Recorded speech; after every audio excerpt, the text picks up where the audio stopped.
இல்ல அது okay. But இப்ப என்ன ப்ராப்ளம்?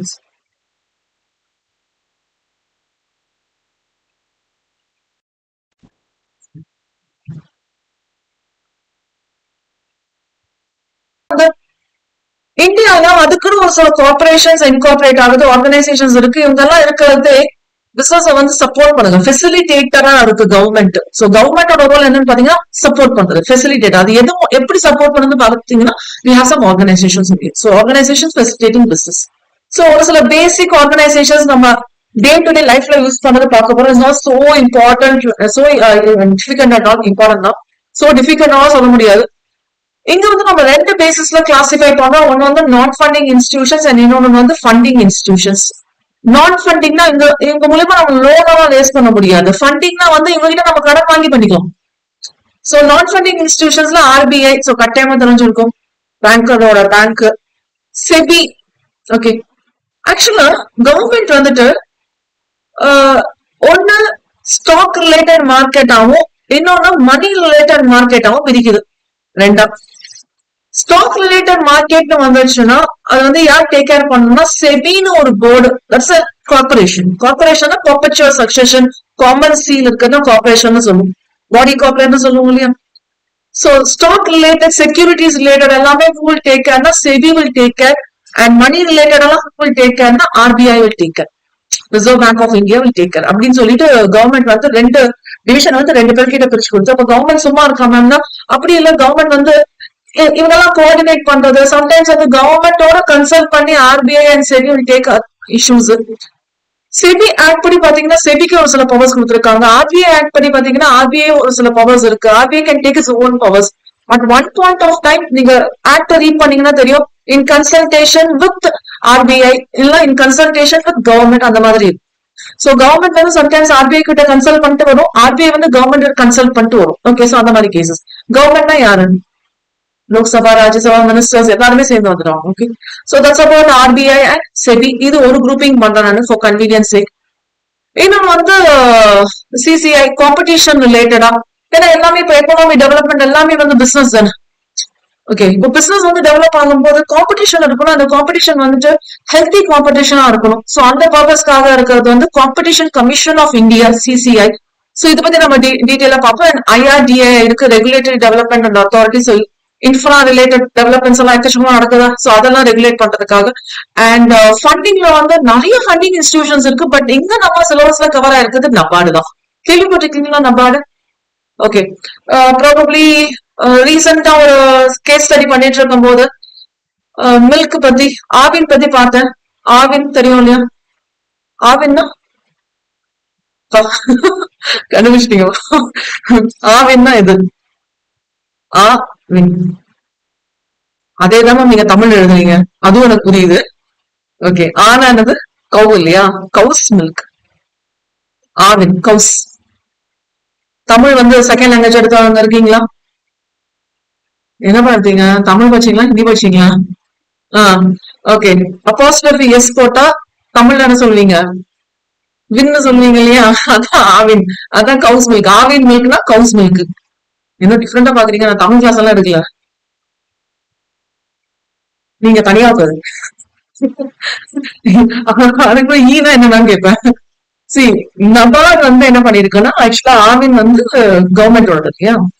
ஆஹ் ரெண்டு மூணு இடத்துல பர்டிகுலர்ல திருநெல்வேலியும் தெரியும், இன்னொரு ஒரு பிளேஸ்ல வந்து அவங்களோட பிளான்ட் வைக்கிறதுக்கு, மில்க் இது பிளான்ட் வந்து வைக்கிறதுக்கு வந்து சோர்ஸ் வந்து ஃபண்டிங் வந்து நபார்ட் பண்ணிருக்கு. சோ நீங்க சும்மா ரெஃபர் பண்ணி பார்க்கலாம். ஆவின் தான் இல்லை, எது வேணாலும் ரெஃபர் பண்ணி பார்க்கலாம். சோ இந்த மாதிரி ஒரு சில ஃபண்டிங் இன்ஸ்டிடியூஷன்ஸ், ஒரு சிலர்ல நிறைய ஃபண்டிங் இன்ஸ்டிடியூஷன்ஸ் இருக்கு. பட் நமக்கு இங்க வந்து மெயினா வந்து நபார்ட் படி தான் டிஸ்கஷன்ல இருக்கு. ரைட். சோ இந்த டாபிக் ஃபுல்லாவே ஒன் பை ஒன் நம்ம பார்த்துட்டே போனா ஒவ்வொரு இதுல ரொம்ப டீடைலா நம்ம ஆர்பிஐ அண்ட் செபி பார்ப்போம். மிச்சமே half page, one page, 1.5 page content நம்ம ஈஸியா முடிச்சுட்டு வந்துடலாம். Okay, so let me go for introduction. ஏற்கனவே பெரிய இன்ட்ரோடக்ஷன் கொடுத்தாச்சு. சோ பிசினஸ் ஃபெசிலிட்டேட்டர்ஸா இருக்கணுங்கிறதுக்காக, so that we do the business easily. இப்போ ஏன் வந்து எல்லாரும் வந்து எம்ப்ளாய்மெண்ட்ல போலாம் அப்படின்னு நினைக்கிறாங்கன்னு கேட்டீங்கன்னா, எம்ப்ளாய்மெண்ட்ல ஏன் போகணும் அப்படின்னு யோசிச்சீங்கன்னா, என்கிட்ட எங்க சோர்ஸ் இருக்கு, என்ன சோர்ஸ் மூலமா நான் பிசினஸ் ரன் பண்றது, என்ன நம்பி யார் பணம் கொடுப்பா, பிரச்சனை வருது இல்ல. என்ன நம்பி யார் பணம் கொடுப்பா, இல்ல என்கிட்ட இருக்க பணம் இருந்தாலும் நான் பண்ற ப்ராடக்டை யார் வாங்குவா?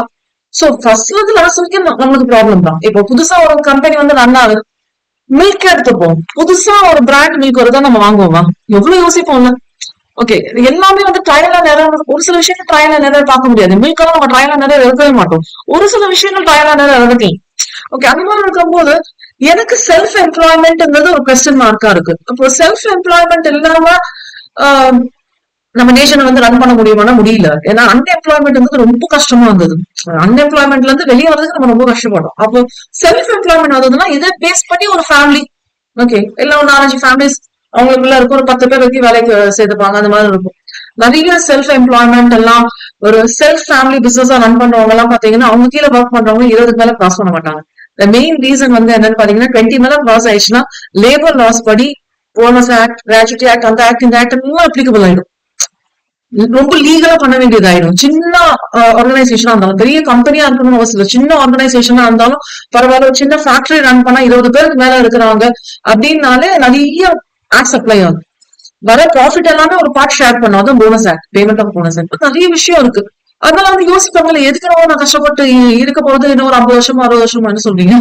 Okay, period of life span of human is reduced. It's not like 100 or 60 to 80 அந்த மாதிரி ரேஞ்ச்ல இப்ப போயிட்டு இருக்கு. சோ பிசினஸ் ஃபெசிலிட்டேட்டர்ஸா இருக்கணும்ங்கிறதுக்காக that is the government point of view is ultimately to do the business comfortably, to ease of doing the business. எதுக்காக இந்த business grow ஆகணும்? இன்னொரு ஆங்கிள் நம்ம லைஃப் வந்து சிம்பிளிஃபை பண்றது, நம்ம கம்ஃபர்டபுளா வச்சுக்கிறது. ரொம்ப பேசிக்கா சொல்லலாம், கிரைண்டர், மிக்சி, ஃப்ரிட்ஜ், இல்ல மாவு அரைச்சாங்கன்னா ஒரு வாரத்துக்கு அந்த மாவு காலி ஆகிற வரைக்கும், தோசை காலி போட்டு காலி ஆகிற வரைக்கும் அப்படியே இருக்கும் ஃப்ரிட்ஜ்ல. ஓகே, எவ்வளவு கம்ஃபர்டபுளா இருக்கு பாருங்க. ஆனா நம்மளுக்கு கஷ்டமா இருக்கும், சாப்பிடறவங்களும் கஷ்டம், அரைக்கிறவங்களுக்கு ஈஸி தானே. So make us comfortable. Business facilitators வந்து என்ன பண்ணாங்கன்னா அதான் வந்து பிசினஸா பண்றாங்க. ஓகே, நம்மளுக்கு ஒரு நீட் இருக்கு, அந்த நீட் சாட்டிஸ்ஃபை பண்ணலாம். இது வந்து சம்டைம்ஸ் நம்ம ஆக்குபேஷன் சொல்லுவோம், சம்டைம்ஸ் கெரியர்னு சொல்லுவோம். சோ இது வந்து வெல் டிஃபைன்ட் எம்ப்ளாய்மெண்ட் நம்ம கொண்டு வர சொல்லுவோம். No so complex professional practice. ஏன்னா பிசினஸ் பொறுத்த வரைக்கும் ரொம்ப ப்ரொஃபஷனலிசம் இருக்கணும்னு அவசியம். எனக்கு தெரிஞ்ச வேலையை வச்சு நான் மேனேஜ் பண்ணிடலாம். ஓகே, இது தவிர ஆன்சிலரி யூனிட்ஸ் எல்லாம் இருக்கு, லைக் பேங்கிங், இன்சூரன்ஸ், டிரான்ஸ்போர்ட், வேர் ஹவுசிங். ஒரு விஷயம் நடக்குதுன்னு வச்சுக்கோங்களேன், அதை சுத்தி ஒரு விஷயம் மட்டும் வளராது, அதை சுத்தி 4-5 விஷயம் வளரும். சோ அந்த மாதிரி டிரான்ஸ்போர்ட், வேர் ஹவுசிங் இது எல்லாமே வந்து இருக்கும் போது இன்னும் எனக்கு பிசினஸ் பார்த்து ரொம்ப கம்ஃபர்டபுளா போயிடுது. So that's what I talk about. And இதை பத்தி எல்லாம் நம்ம டிஸ்கஸ் பண்ண போறோம். Is it okay? Okay, so funding, auxiliaries or aids to trade, சப்போர்ட்ஸா இருக்கிறது. அண்ட் பாயிண்ட் ஆஃப் கான்டாக்ட் வந்து business facilitators, that is corporations or firms or whatever it is, இவங்கெல்லாம் put together. Okay, so point of கான்டாக்ட்னா freight forwarder. Okay, shipment பண்றவங்க, வேற ஒன்றும் இல்லை. எங்க போய் சேர்க்கணுமோ அவங்க கிட்ட போய் சேர்க்க வைக்கிறது, ப்ராபப்ளி மார்க்கெட்ல போய் சேர்க்க வைக்கிறது, கஸ்டமர் கிட்ட சேர்க்க வைக்கிறது, ஃபைனல் பாயிண்ட் ஆஃப் டிஸ்ட்ரிபியூஷன் இங்க தானே சொன்னீங்கன்னா அங்க போய் சேர்க்க வைக்கிறது. இதெல்லாமே என்னது ஃப்ரைட் ஃபார்வர்டர்னு சொல்லுவோம். Okay, like shipping companies, airlines எல்லாம் இருக்குல்ல, இவங்கெல்லாம் logistic support provide. So logistic support எல்லாமே. பிசினஸ் இன்குபேட்டர்ஸ் இருக்காங்க. இன்குபேட்டர்ஸ்னா இன்குபேட் பண்றதுன்னு சொல்லுவாங்க. இன்குபேட் பண்றதுன்னா பொத்தி வளர்க்கறது. ஓகே, பாவம் தெரியாது, ஓகே, வெளியே விட்டா தொலைஞ்சு போயிடும், அப்ப என்ன பண்றாங்க, கை பிடிச்சிட்டே கூட்டிட்டு போயிடும். அந்த மாதிரி பண்றது இன்குபேட்டர்ஸ். சோ இது இன்குபேட் பண்றது பிசினஸ்க்காக. So probably you know something about startups, right? கொஞ்சம் அப்படியே தேய்த்து விட்டுருவோம். ஓகே, அப்படியே ஏறி வந்துருவாங்க மேல, அந்த மாதிரி சொல்ற ஒரு. So helps to create and grow young businesses by providing the necessary support and financial, technical services. இதெல்லாமே இதோட சேர்ந்து பிசினஸ் ஆக்சிலரேட்டரும் இருக்காங்க.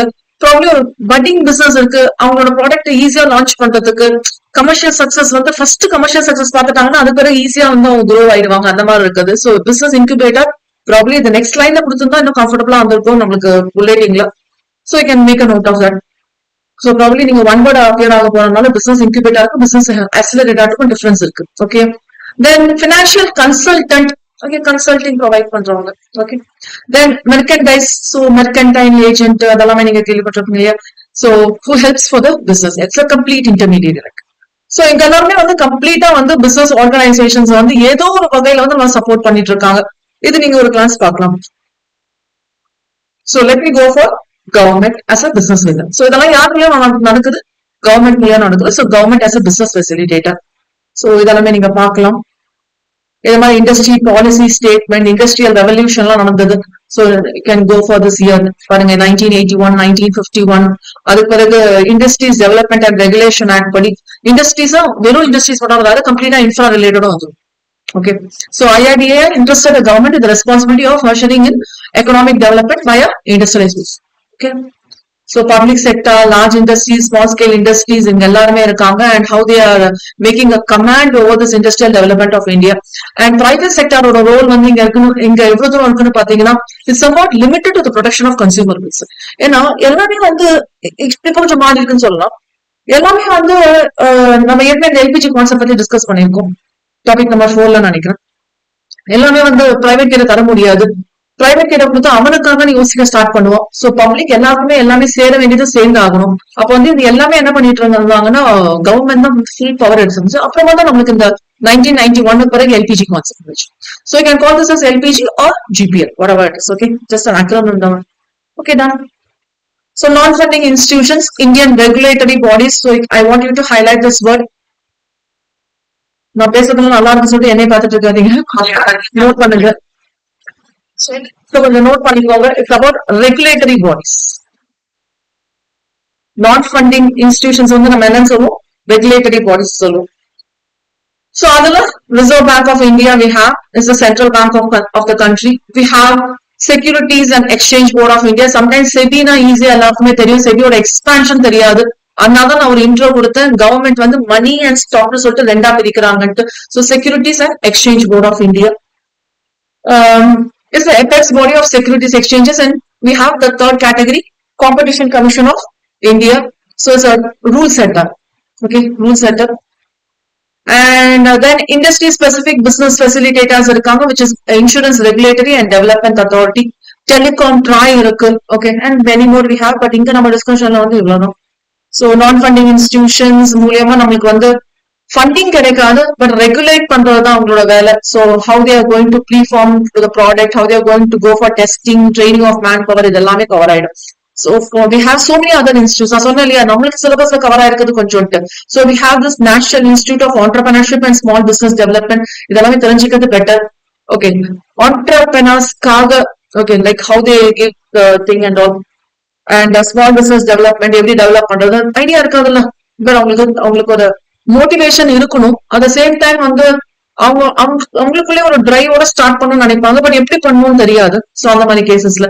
And entrepreneurship development institute, we call this as EDI. This is national level apex organization for entrepreneurship development-காக இருக்குது. அது தவிர 30 micro small MSME சொல்லுவோம் இல்லையா, development இன்ஸ்டிடியூஷன்ஸும் இருக்கு. ஓகே, அண்ட் 28 பிரான்ச் டெவலப்மெண்ட் இன்ஸ்டிடியூஷன்ஸும் இருக்கு.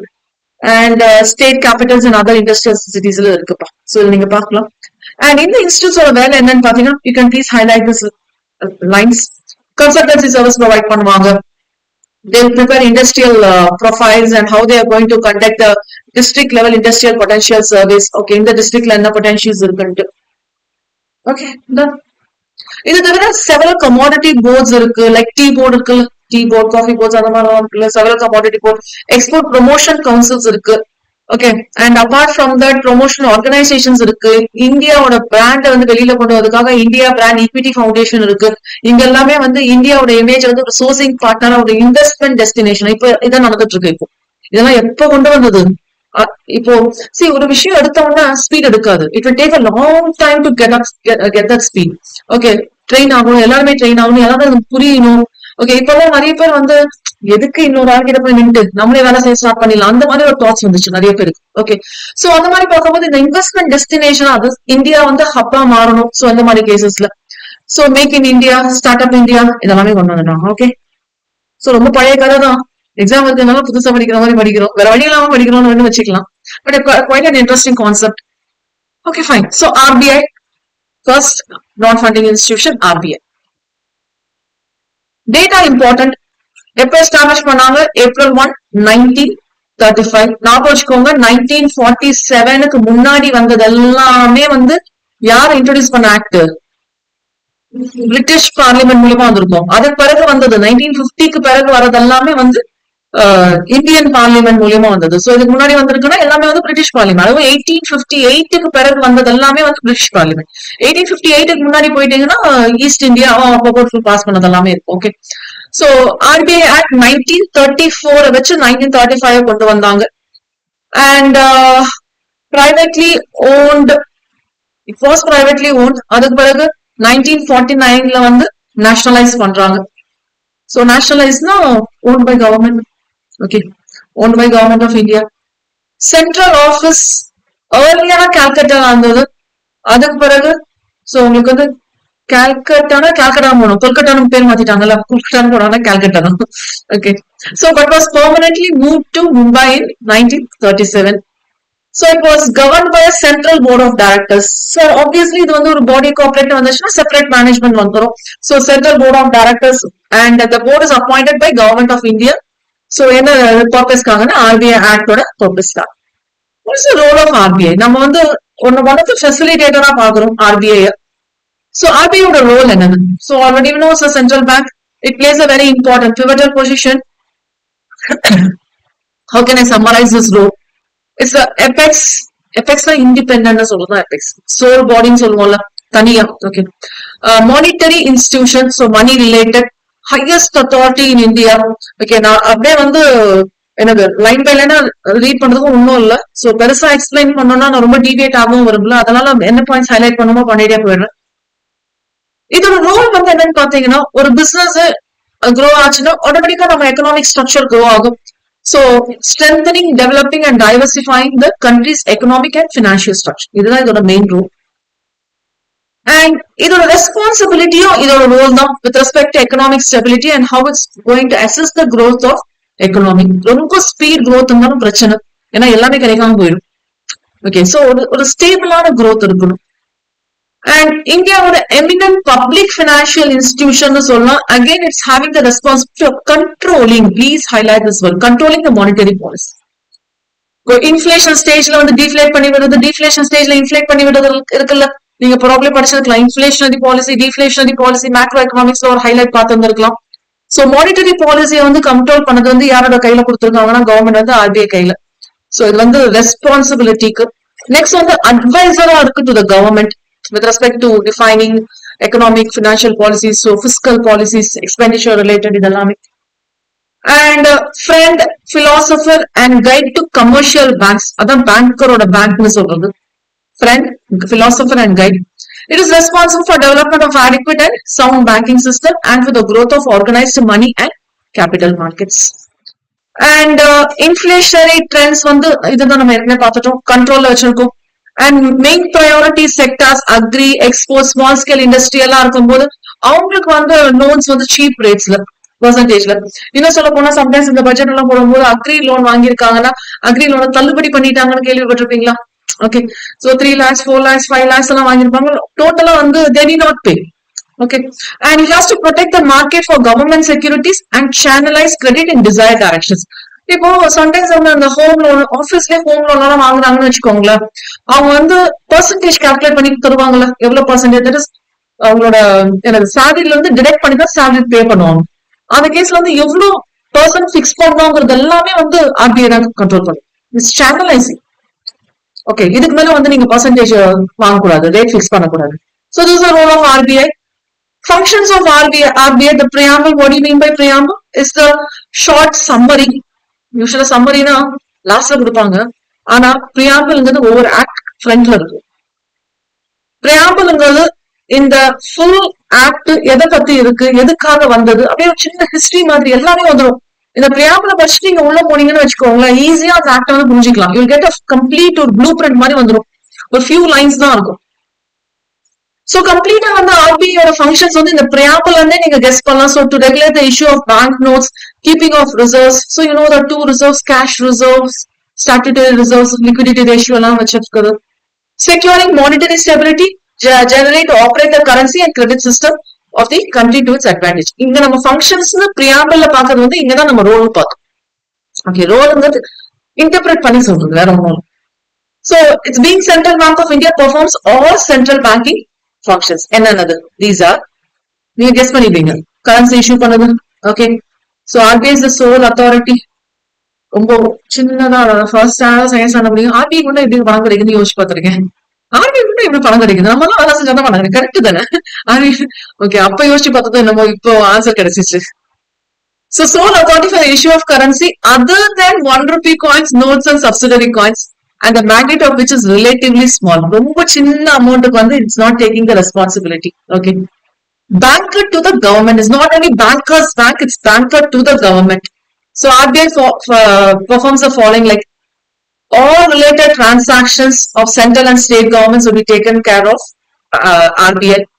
It assesses money on account of these governments, makes payments.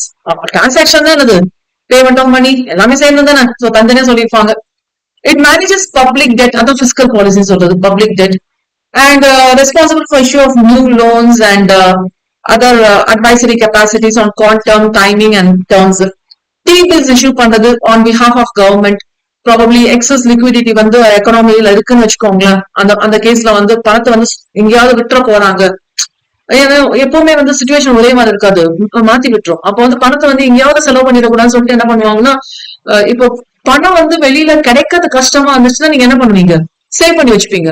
நான் தான் இந்த வேலை பண்ணா எனக்கு வேலை பணம் கிடைக்குமே அப்படின்னு சொன்னா நீங்க என்ன நினைப்பீங்க, செலவு அதிகமாயிடும். சோ கவர்மெண்ட் வந்து RBI என்ன பண்றாங்கன்னா, இந்த டைம்ல வந்து எக்கனாமி வந்து growth வேணும்னு வச்சுக்கோங்களேன், நல்லா செலவு பண்ணுவீங்க. நீங்களே யோசிச்சு பாருங்க, நீங்க டைரக்டா நீங்க ஏர்ன் பண்ணி செலவு பண்ணல, உங்க பேரண்ட்ஸ் இல்லைன்னா உங்களோட கொஞ்சம் மெச்சூர்டா இருக்கிறவங்க, okay, like they earn and they spend, அந்த மாதிரி கேட்டகரியான பர்சன்ஸ் பாருங்களேன், முன்னாடி இந்த ஸ்பெண்டிங்கும் இப்ப இருக்கிற ஸ்பெண்டிங்கும் வந்து கண்ணாபின்னான்னு மாறி இருக்கும். அட்லீஸ்ட் ஒரு நார்மலா 10%, 15% growth இருக்கிறதால 20-30% growthல போயிருக்கு. ஓகே, எக்ஸாம்பிளா சில பேர் ஸ்பெண்ட் பண்ணிட்டு இருக்காங்க. அது ஒரு ஆர்டிகலே வந்திருக்கு ரீசெண்டா. கண்ணாபடான்னு செலவு பண்றாங்க. டிஸ்போசபிள் பர்சனல் இன்கம் வந்து ஹெவியா இருக்கு. நான் லாஸ்ட் டைம் டிஸ்கஸ் பண்ணிட்டு இருந்தேன் நினைக்கிறேன். Okay, so in that case excess லிக்விடிட்டிக்காக. And it also makes advances to central and state government. இங்க வந்துச்சு பாருங்க, சென்ட்ரல் கவர்மெண்ட் அண்ட் ஸ்டேட் கவர்மெண்டோட பேமெண்ட்ஸ் பண்றது மட்டும் இல்லாம அட்வான்சஸும் கொடுக்கறது. ஓகே, இதுதான் நீங்க வந்து G-Sex படிச்சிருப்பீங்களா, கவர்மெண்ட் செக்யூரிட்டிஸ். இப்போ வந்து கவர்மெண்ட்டுக்கு வந்து பணம் வேணும். கவர்மெண்ட்டுக்கு என்ன சோர்ஸ் பணத்துக்கு? டாக்ஸ் தானே. நம்ம டாக்ஸ் பே பண்ணதான் சோர்ஸ். கவர்மெண்ட்டுக்கு பணம் வருது, இந்த டாக்ஸ் வச்சுதான் ரோட் கன்ஸ்ட்ரக்ஷன் அது இதுன்னு பண்ணிட்டு இருக்காங்க. ஓகே, சோ கவர்மெண்ட் வந்து இப்ப பணம் வேணும், which means revenue is less than expenditure. அப்போ கவர்மெண்ட் வந்து என்ன பண்ணணும்னா RBI கிட்ட வந்து சொல்லிடும், இந்த மாதிரி வந்து பணம் ஷார்டேஜா இருக்கு, நீ வந்து கலெக்ட் பண்ணி கொடுங்க. RBI என்ன பண்ணணும்னா நம்ம கிட்ட கலெக்ட் பண்ணும். ஆக்சுவலா நம்ம கிட்ட டைரக்டா கலெக்ட் பண்ணாது, பேங்கர்ஸோட பேங்க் இல்லையா, பேங்க்கு வந்து கொடுக்கும். இந்த மாதிரி வந்து அந்த பில்ஸ் இந்த பில்ஸ் சொல்லிட்டு இஷ்யூ பண்ணணும். பேங்கர் வந்து RBI கிட்ட இருந்து வாங்கி அல்டிமேட்டா நீங்க கவர்மெண்ட் கடன் கொடுக்குறீங்க. கவர்மெண்ட் செக்யூரிட்டிஸ், ட்ரெஷரி பில்ஸ் எல்லாம் வாங்குறீங்கன்னா நீங்க வந்து என்ன பண்றீங்கன்னு, நானே கவர்மெண்ட் கடன் கொடுக்குறேன்னு சொல்லிட்டு பெருமையா சொல்லிக்கலாம். ஓகே, சோ RBI வந்து பேங்க் கிட்ட வந்து என்ன பண்றதுன்னா அந்த செக்யூரிட்டிஸ் எல்லாம் இஷ்யூ பண்ணும். ஓகே, இது வந்து என்ன சொல்லுவாங்கன்னா ரெப்போ, ரிவர்ஸ் ரெப்போ, இதெல்லாமே நீங்க பாப்பீங்க. இதெல்லாமே பாத்துருக்கலாம், இல்லன்னா இன்னும் டீட்டெயிலா பாப்பீங்க. கவலைப்படாதீங்க, உங்களுக்கு எஃப்எம்ல எல்லாம் இந்த கண்டென்ட் எக்கச்சக்கமா இருக்கு. இன்னும் ஃபைனல் வரைக்கும் படிக்க வேண்டியது இருக்கு. இப்பதான் நீங்க ஃபவுண்டேஷன்ல இருக்கீங்க. Repo rate, reverse repo rate, ரேட்டுங்கிறது அமௌண்ட் பிக்ஸ் பண்றது. சோ கவர்மெண்ட்டுக்கு வந்து எக்ஸ்பெண்டிச்சருக்கு பணம் இல்ல, அப்ப RBI மூலியமா என்ன பண்ணுது, கவர்மெண்ட் செக்யூரிட்டிஸ் எல்லாம் இஷ்யூ பண்ணுது. இதுக்கு பிறகு வந்து பணம் கிடைக்கும். யார் பணம் கொடுக்குறோம், நம்ம தான் வாங்குவோம். கவர்மெண்டே இஷ்யூ பண்ணுது அப்படின்னு நினைப்போம், பார்த்தா கவர்மெண்ட்டுக்கு அங்க பணம் கம்மியா இருக்குன்னு. ஓகே, so அந்த மாதிரி advances, and it acts as an advisor. Yes, நம்ம government not only on policies but also with respect to the financial matters also. So this is about first thing. So banker to the government. இப்ப third category, bankers ஓட bank. Actually we have something called as Banking Regulation Act 1949ல bank எல்லா banks regulate பண்றதுக்காக இருந்தது. But அதோடு சேர்ந்து RBI வந்து complete extensive power and control வச்சுட்டு இருக்குப்பா. கண்ட்ரோல், சூப்பர்வைசிங் எல்லாமே. ஓகே, இது தவிர ஸ்டேட் பேங்க் தனியா இருக்கு, ஸ்டேட் பேங்க் ஆக்ட் தனியா இருக்கு, SBI தனியா இருக்கு. ஓகே, எல்லா ஷெட்யூல்டு பேங்க்ஸும், ஷெட்யூல்டு பேங்க்ஸ்னா பேங்கிங் ரெகுலேஷன் ஆக்ட்ல ஷெட்யூல்ல என்னென்ன பேங்க்ஸ் லிஸ்ட் பண்ணிருக்கோ அதான் ஷெட்யூல்டு பேங்க்ஸ். எல்லா ஷெட்யூல்டு பேங்க்ஸும் அவங்க எல்லாம் இவ்வளவு மினிமம் கேஷ் ரிசர்வ் மெயின்டைன் பண்ணும். கேஷ் ரிசர்வ்னா கேஷா மெயின்டைன் பண்ணும். Okay, with respect to demand and time liabilities base பண்ணி. அதுக்கு பிறகு RBI வந்து இதோட கிரெடிட் பொசிஷனை வந்து கண்ட்ரோல் பண்றது எல்லாமே. Okay, so it's providing financial assistance to scheduled banks. So banks வந்து பணம் தேவைன்னா it provides financial assistance and other things. So to banks and state cooperative banks and all. அது மட்டும் இல்லாம கமர்ஷியல் பேங்க்ஸ் அதோட வேலை கரெக்டா பண்ணிட்டு இருக்கான்னு இன்ஸ்பெக்ட் பண்றது எல்லாமே வந்து RBI ஓட control. That's why you call this as bankers bank. Role வந்து bankers bank. And not only that, foreign exchange reserves maintain பண்ணணும்னு இருக்கு. இந்தியா வந்து வெல்தி கண்ட்ரின்னு சொல்றோம் இல்லையா? சோ ஃபாரின் எக்ஸ்சேஞ்ச் ரிசர்வ்ஸ் வந்து மெயின்டைன் பண்றோம். எவ்வளவு ஃபாரின் எக்ஸ்சேஞ்ச் ரிசர்வ் மெயின்டைன் பண்றது இருக்கு. அதோட கஸ்டோடியன் யாரு? RBI. Okay, is required to maintain the external value of the rupee. Okay, foreign exchange என்னது? வேற ஊரோட கரன்சி இல்லையா? அப்போனா external value of the rupee. நம்ம ஊர்ல ஒரு ரூபாய்னா எவ்வளவு? ஒரு ரூபாய். இது டவுட்டே இல்ல. ஆனா நீங்க இந்த 1 rupee worth ஏதாவது குட்ஸ் வந்து யூஎஸ்ல இல்லன்னா அவுட் ஆஃப் இந்தியா, யூஎஸ் மட்டும் இல்ல, வேற எங்க எடுத்தாலும் வந்து இந்த ஒரு ரூபாய் இல்ல. Okay, dollar value of money, euro எல்லாமே மாறுதல, பவுண்ட்ஸ் எல்லாமே, ஸ்டெர்லிங்ஸ் எல்லாமே மாறுதல. சோ இதனால வந்து நேஷன்ஸோட ஃபாரின் எக்ஸ்சேஞ்ச் ரிசர்வ் வந்து கஸ்டடியில ஹோல்ட் பண்ணிட்டு இருக்கு கவர்மெண்ட் சார்பா யாருன்னா custodian RBI. Okay, so sometimes இந்த எனது இன்ஃபிளேட் டிஃபிளேட் ஆகுதா, ஃபாரின் வேல்யூஸ் எல்லாமே, கரன்சி வேல்யூஸ், எக்ஸ்சேஞ்ச் வேல்யூஸ் எல்லாமே, அந்த ஷார்ட் டர்ம் பிளக்சுவேஷன்ஸ் எல்லாமே வந்து மேக்ஸிமம் பேலன்ஸ் பண்றதுக்காக. At same time foreign exchange reserves வந்து இன்அடிக்வேட்டா இருக்கு, பேமெண்ட்ஸ் ப்ராப்ளம் ரிலேட்டடா இருந்துச்சுன்னா இன்டர்நேஷனல் மானிட்டரி ஃபண்ட்ல இருந்து கடன் வாங்கிக்கும். Okay, so it has authority to enter into exchange transaction. அப்ப அல்டிமேட்டா என்ன சொல்ல வரீங்க? அத்தாரிட்டி கொடுத்திருக்காங்க கவர்மெண்ட் சார்பா பண்றதுக்கு அத்தாரிட்டி இருக்கு சொல்லிட்டு. so you can highlight this word. so இது நான் நார்மலா பார்க்கும்போது அவ்வளவுதான் தோணும். so அத்தாரிட்டி இருக்குங்கிறதுக்காக. இதோட ப்ரொவிஷன்ஸ் எல்லாமே ஃபாரின் எக்ஸ்சேஞ்ச் மேனேஜ்மெண்ட் ஆக்ட் மூலமா பண்ணுதுப்பா. ஏதாவது பணம் வந்து இந்தியாவுக்குள்ள வருது, ருப்பியா இல்லாம வேற ஏதாவது கரன்சியா இந்தியாவுக்குள்ள வருது அப்படின்னா என்ன அர்த்தம்? இது வந்து ஃபாரின் எக்ஸ்சேஞ்ச் மேனேஜ்மெண்ட் ஆக்ட்ல கவர் ஆகுதுன்னு அர்த்தம். இது யாரோட கண்ட்ரோல்ல வந்து? ஆர்பிஐயோட control. Is it okay? Then controller of credit, நம்ம சொன்னோம் இல்லையா, டிரான்சாக்ஷன் இந்த ரேட்டுக்கு மேல இஷ்யூ பண்ணக்கூடாது எக்ஸெட்ரான்ட்டு. சோ எந்த ஒரு கேஸ்னாலும் இப்ப பிசினஸ் ஃபெசிலிட்டேட்டர் ஆங்கிள் பாக்குறதுனால பீப்புளோட பர்ச்சேசிங் பவர் ஆஃப் மணியை வச்சுதான் என்னோட பிசினஸ் எவ்வளவு தூரம் அஃபெக்ட் ஆகுதுன்னு தெரியும். சோ நம்ம சொன்னோம் இல்லையா, எப்போ வந்து நம்ம அதிகமா செலவு பண்ணதுக்கு ரெடியா இருக்கோமோ, இங்க நிறைய ஹோட்டல்ஸ் வந்துச்சு இல்ல, எங்க பார்த்தாலும் எக்கச்சக்கமா ஹோட்டல்ஸ் இருக்கு. முன்னாடி எல்லாம் அந்த மாதிரி இருக்காது, எக்கச்சக்கமா ஹோட்டல்ஸ் வந்துச்சு. அப்ப என்ன நிறைய நம்ம சாப்பிடறோம்னு அர்த்தம் இல்ல. see there is a lot of difference. ஏன் நிறைய ஹோட்டல்ஸ் வந்திருக்குன்னா நம்ம நிறைய ஸ்பெண்ட் பண்ண ரெடி ஆயிட்டோம்னு அர்த்தம். வீட்டுல வந்து 5 தோசை சாப்பிடுவீங்க, ஆனா ஹோட்டலுக்கு போனா ஒரு ரோஸ்ட் தான், கரெக்டா? ஆனா இந்த ரோஸ்ட் காஸ்ட்லி. ஓகே, ஏன் சொல்ல வரேன்னா it is affecting the purchasing power of people, power of money. So அந்த மாதிரி பார்க்கும்போது பிசினஸ் டிரான்சாக்ஷன்ஸ் மூலியமா வந்து எல்லாமே கண்ட்ரோல் பண்ண முடியும். That's what about controller of credit. So it is acting as a controller. Okay, so இது நீங்க பாத்துக்கலாம், குவாலிட்டேட்டிவ் குவான்டிடேட்டிவ் மெத்தட்ஸ் எல்லாமே இருக்கு. Then will go for promotional functions with respect to the activities. So ஒரு central பேங்கா இருந்து RBI வந்து development and promotional ஃபங்க்ஷன்ஸ்க்கு என்னென்ன பண்ணிட்டு இருக்கு, பீப்புள் வந்து சேவிங்ஸை எப்படி மேனேஜ் பண்ணிக்கணும், எக்கச்சக்கமா செலவு பண்ணிடக்கூடாது. இப்போ பாருங்க, இப்போ ட்ரெண்ட் வந்து செலவு பண்ற ட்ரெண்ட், இன்னும் கொஞ்ச நாள் கழிச்சு வந்து செலவு கம்மி பண்றதுக்காக பண்ணுவாங்க. ஜிஎஸ்டி இருக்கா, அதுலயே கொஞ்சம் செலவு கம்மி ஆயிடுச்சு. ஓகே, அதனால வந்து செலவு பண்ண பழகினவங்களுக்கு வந்து செட் ஆகல, செலவு பண்ணிட்டே தான் இருப்பாங்க. ஆக்சுவலா ஜிஎஸ்டி வந்து ஏதாவது ஜிஎஸ்டில வந்து ரேட் பாத்தீங்கன்னா ப்ராபப்ளி நம்ம டெய்லி யூஸ் பண்ற குட்ஸ் எல்லாமே வந்து கம்மியா இருக்கும். ட்ரெஸ்ஸுக்கு விலை அதிகம், ஓகே, ஆனா சாப்பாடுக்கு விலை கம்மி. எங்க பாட்டி சொல்லுவாங்க, லைக் அரௌண்ட் அகைன் நான் செகண்ட் ஸ்டாண்டர்ட் தேர்ட் ஸ்டாண்டர்ட் படிக்கும் போதுதான் ட்ரெஸ் எல்லாம் எக்கச்சக்கமா விலை அதிகமாகும், சாப்பாடெல்லாம் விலை அதிகமாகும். நீங்க ஹோட்டல்ல போய் சாப்பிட்டு பாருங்க, ஜிஎஸ்டி போடுறாங்கல்ல. ட்ரெஸ் வாங்கி பாருங்க, ஜிஎஸ்டி போடுறாங்களோ. 2000 ரூபாய் ட்ரெஸ் வாங்குறீங்கன்னா அதுக்கு ஜிஎஸ்டியோட சேர்த்து தானே நீங்க பே பண்றீங்க. ஓகே, ஒரு நாள் பர்ச்சேசிங் போனா 6000 வந்து ட்ரெஸ் வாங்குறேன், ரஃபா சொல்றேன் நான், பர்சன்டேஜ் எல்லாம் எக்ஸாக்டா கால்குலேட் நான் பே பண்ணது பார்த்தா 7600 பிளஸ் பே பண்றேன். அப்ப 1600 நான் ட்ரெஸ்ஸே வாங்கல, நான் பே பண்றேன். ஓகே, சோ இது என்ன ஆகுதுன்னா எக்கச்சக்கமா செலவு பண்றதுக்கு நம்ம ரெடி ஆயிட்டோம் தேவையில்லாத குட்ஸுக்கு. சரி, நார்மலா ஏன் இது வந்து நான் பிராண்டட் ஷோரூம் போகணும், நார்மல் லோக்கல் கடையில போய் ட்ரெஸ் வாங்கணும், ஜிஎஸ்டி பே பண்ண வேண்டாமே. இதே நான் பிராண்டட் ஷோரூம் போறேன்னா அப்ப அதுக்குண்டான ஸ்பெண்டிங் என்னால பண்ண முடியுதுன்னு அர்த்தம் இல்லையா? அப்போ அதுக்கு வந்து ப்ரொமோஷன் ஃபங்க்ஷன்ல இது வந்து ஓகே. சோ எப்படி வந்து சேவிங்ஸ் வந்து காப்பாற்ற போறாங்க, இது எல்லாமே வந்து யார் கையில இருக்குன்னா உங்க கையில. இது எமோஷனல் எல்லாம் இல்ல, எல்லாமே கவர்மெண்ட் வந்து ஹோல்ட் பண்ணிட்டு இருக்கு. ஓகே, பியூட்டிஃபுல்லான கண்டென்ட் இதெல்லாமே. நெக்ஸ்ட் வந்து collection and publication of data, statistical information provide பண்ணது இல்லையா, relating to bank and other financial sectors, இது எல்லாமே வந்து இதுல கவர் ஆயிடும். So determination of exchange rates, ஒரு டாலருக்கு வந்து எவ்வளவு மதிப்பு, இந்தியா மதிப்பு எவ்வளவு இருக்குன்னு சொல்றது எல்லாமே. With respect to credit policy, okay, I request you to underline or just highlight this line. The RBI does not fund the business or for that matter any activity. டைரக்டா ஆர்பிஐ வந்து business குள்ள வரல, bankers மூலியமா வருது. பியூட்டிஃபுல்லான இது ஏதோ ஒரு வகையில ஒரு சேனலைஸ் பண்றதுக்காக பேங்கிங் ரிசோர்சஸ் பிசினஸ்க்கு வந்து சேனலைஸ் பண்றதுக்காக இருக்காது. ப்ராபப்ளி ஸ்டாட்யூட்டரி லிக்விடிட்டி ரேஷியோலாம் கேஷ் ரிசர்வ் ரேஷியோலாம் பேங்க் ரேஷியோலாம் ஏதாவது ரெடியூஸ் ஆகுதுன்னு வச்சுக்கோங்களேன். அப்ப வந்து தேவைப்படும் போது தேவையான பணத்தை வந்து கொடுக்கறது வந்து யாரு? ஆர்பிஐ தான் பேங்கர்ஸ்க்கு. இதெல்லாம் யார் மெயின்டைன் பண்ணணும்? பேங்கர்ஸ் மெயின்டைன் பண்ணணும். ஓகே. அப்ப வந்து சப்போர்ட் பண்றது வந்து டைரக்டா பிசினஸ் சப்போர்ட் பண்ணல. எந்த பேங்க் வந்து சப்போர்ட் பண்ணுதோ அவங்க மூலியமா வந்து நம்மளுக்கு சப்போர்ட் பண்ணும். So it's like an intermediary மாதிரி கூட சொல்ல முடியாது. So RBI through this bank, any bank and the people, public. Okay.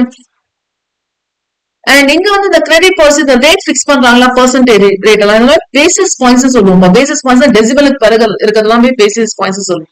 Probably if you have the 7.75% வச்சுக்கோங்களேன், RBI decreases by 25 basis point 0.25 decrease ஆகுது. சோ டெசிபலுக்கு பிறகு இருக்கிறது பேசிஸ் பாயிண்ட்ஸ் சொல்லுவோம். அண்ட் எஸ்எல்ஆர் அண்ட் சிஆர்ஆர்ங்கிறது கிரெடிட் பாலிசி எவ்வளவு தூரம் இருக்குங்கிறதுக்கு உண்டான குவான்டிடேட்டிவ் மெஷர்ஸ் தான். சோ எஃபெக்டிவா இருக்கு இல்ல அப்படின்னு சொல்றதுக்காக இந்த ரிசர்வ் ரேஷியோ வந்து அப்ப போய் குறைப்பாங்க, ஏத்துவாங்க. சோ எவ்வளவு வந்து இப்போ கேஷ் ரிசர்வ் வந்து அதிகமா வச்சுக்கணும்னா எப்போ அதிகமா கேஷ் ரிசர்வ் தெரியும் இல்லையா? ஏன் பேங்க் வந்து கேஷ் ரிசர்வ் மெயின்டைன் பண்ணணும்னா எப்போ வந்து யாராவது எனக்கு பணம் போட்டவங்க கேட்கணும். இப்ப நான் போட்டிருப்பேன் பேங்க்ல, நீங்க போட்டிருப்பீங்க. அப்ப நம்ம பணத்தெல்லாம் வச்சுதான் பேங்கர் வந்து வேற இடத்துல லோன் கொடுத்துருக்கான். திடீர்னு வந்து அந்த பணம் கேட்டா அவன் கொடுக்கறதுக்கு ரெடியா இருக்கணும். ஓகே. சோ பார்த்துட்டே இருக்க மாட்டான். நீங்க சிஏ முடிச்சீங்களா, ப்ராப்பர்ட்டி வாங்குவாங்க அப்படி சொல்ல முடியாதுல்ல. Millions and millions of people வந்து பேங்க்ஸ்ல டெபாசிட் பண்றாங்க. அந்த பணத்தை மூலியமா வந்து சர்க்குலேட் பண்ணிட்டு இருக்கான். அதை ரெகுலேட் பண்ணும். அப்போ கேஷ் ரிசர்வ் ரேஷியோ மெயின்டைன் பண்ணணும்னு ஆர்பிஐ சொல்லுது. அப்போ கேஷ் ரிசர்வ் ரேஷியோ மெயின்டைன் பண்ண முடியல. அப்ப எவ்வளவு மெயின்டைன் பண்ணலாம்? 7% மெயின்டைன் பண்ணும், 2.3% மெயின்டைன் பண்ணும். சோ பிளக்சுவேஷன்ஸ் இருந்துட்டே இருக்குன்னா அது யாரோட கண்ட்ரோல் இருக்குன்னா ஆர்பிஐயோட கண்ட்ரோல் இருக்கு. ஏன்னா நீங்க போய் பணம் கேட்டீங்கன்னா உங்க பணத்தை வந்து தர முடியாதுன்னு சொல்ல முடியாதுல்ல, சொல்லவும் கூடாதுங்க அதுக்காக.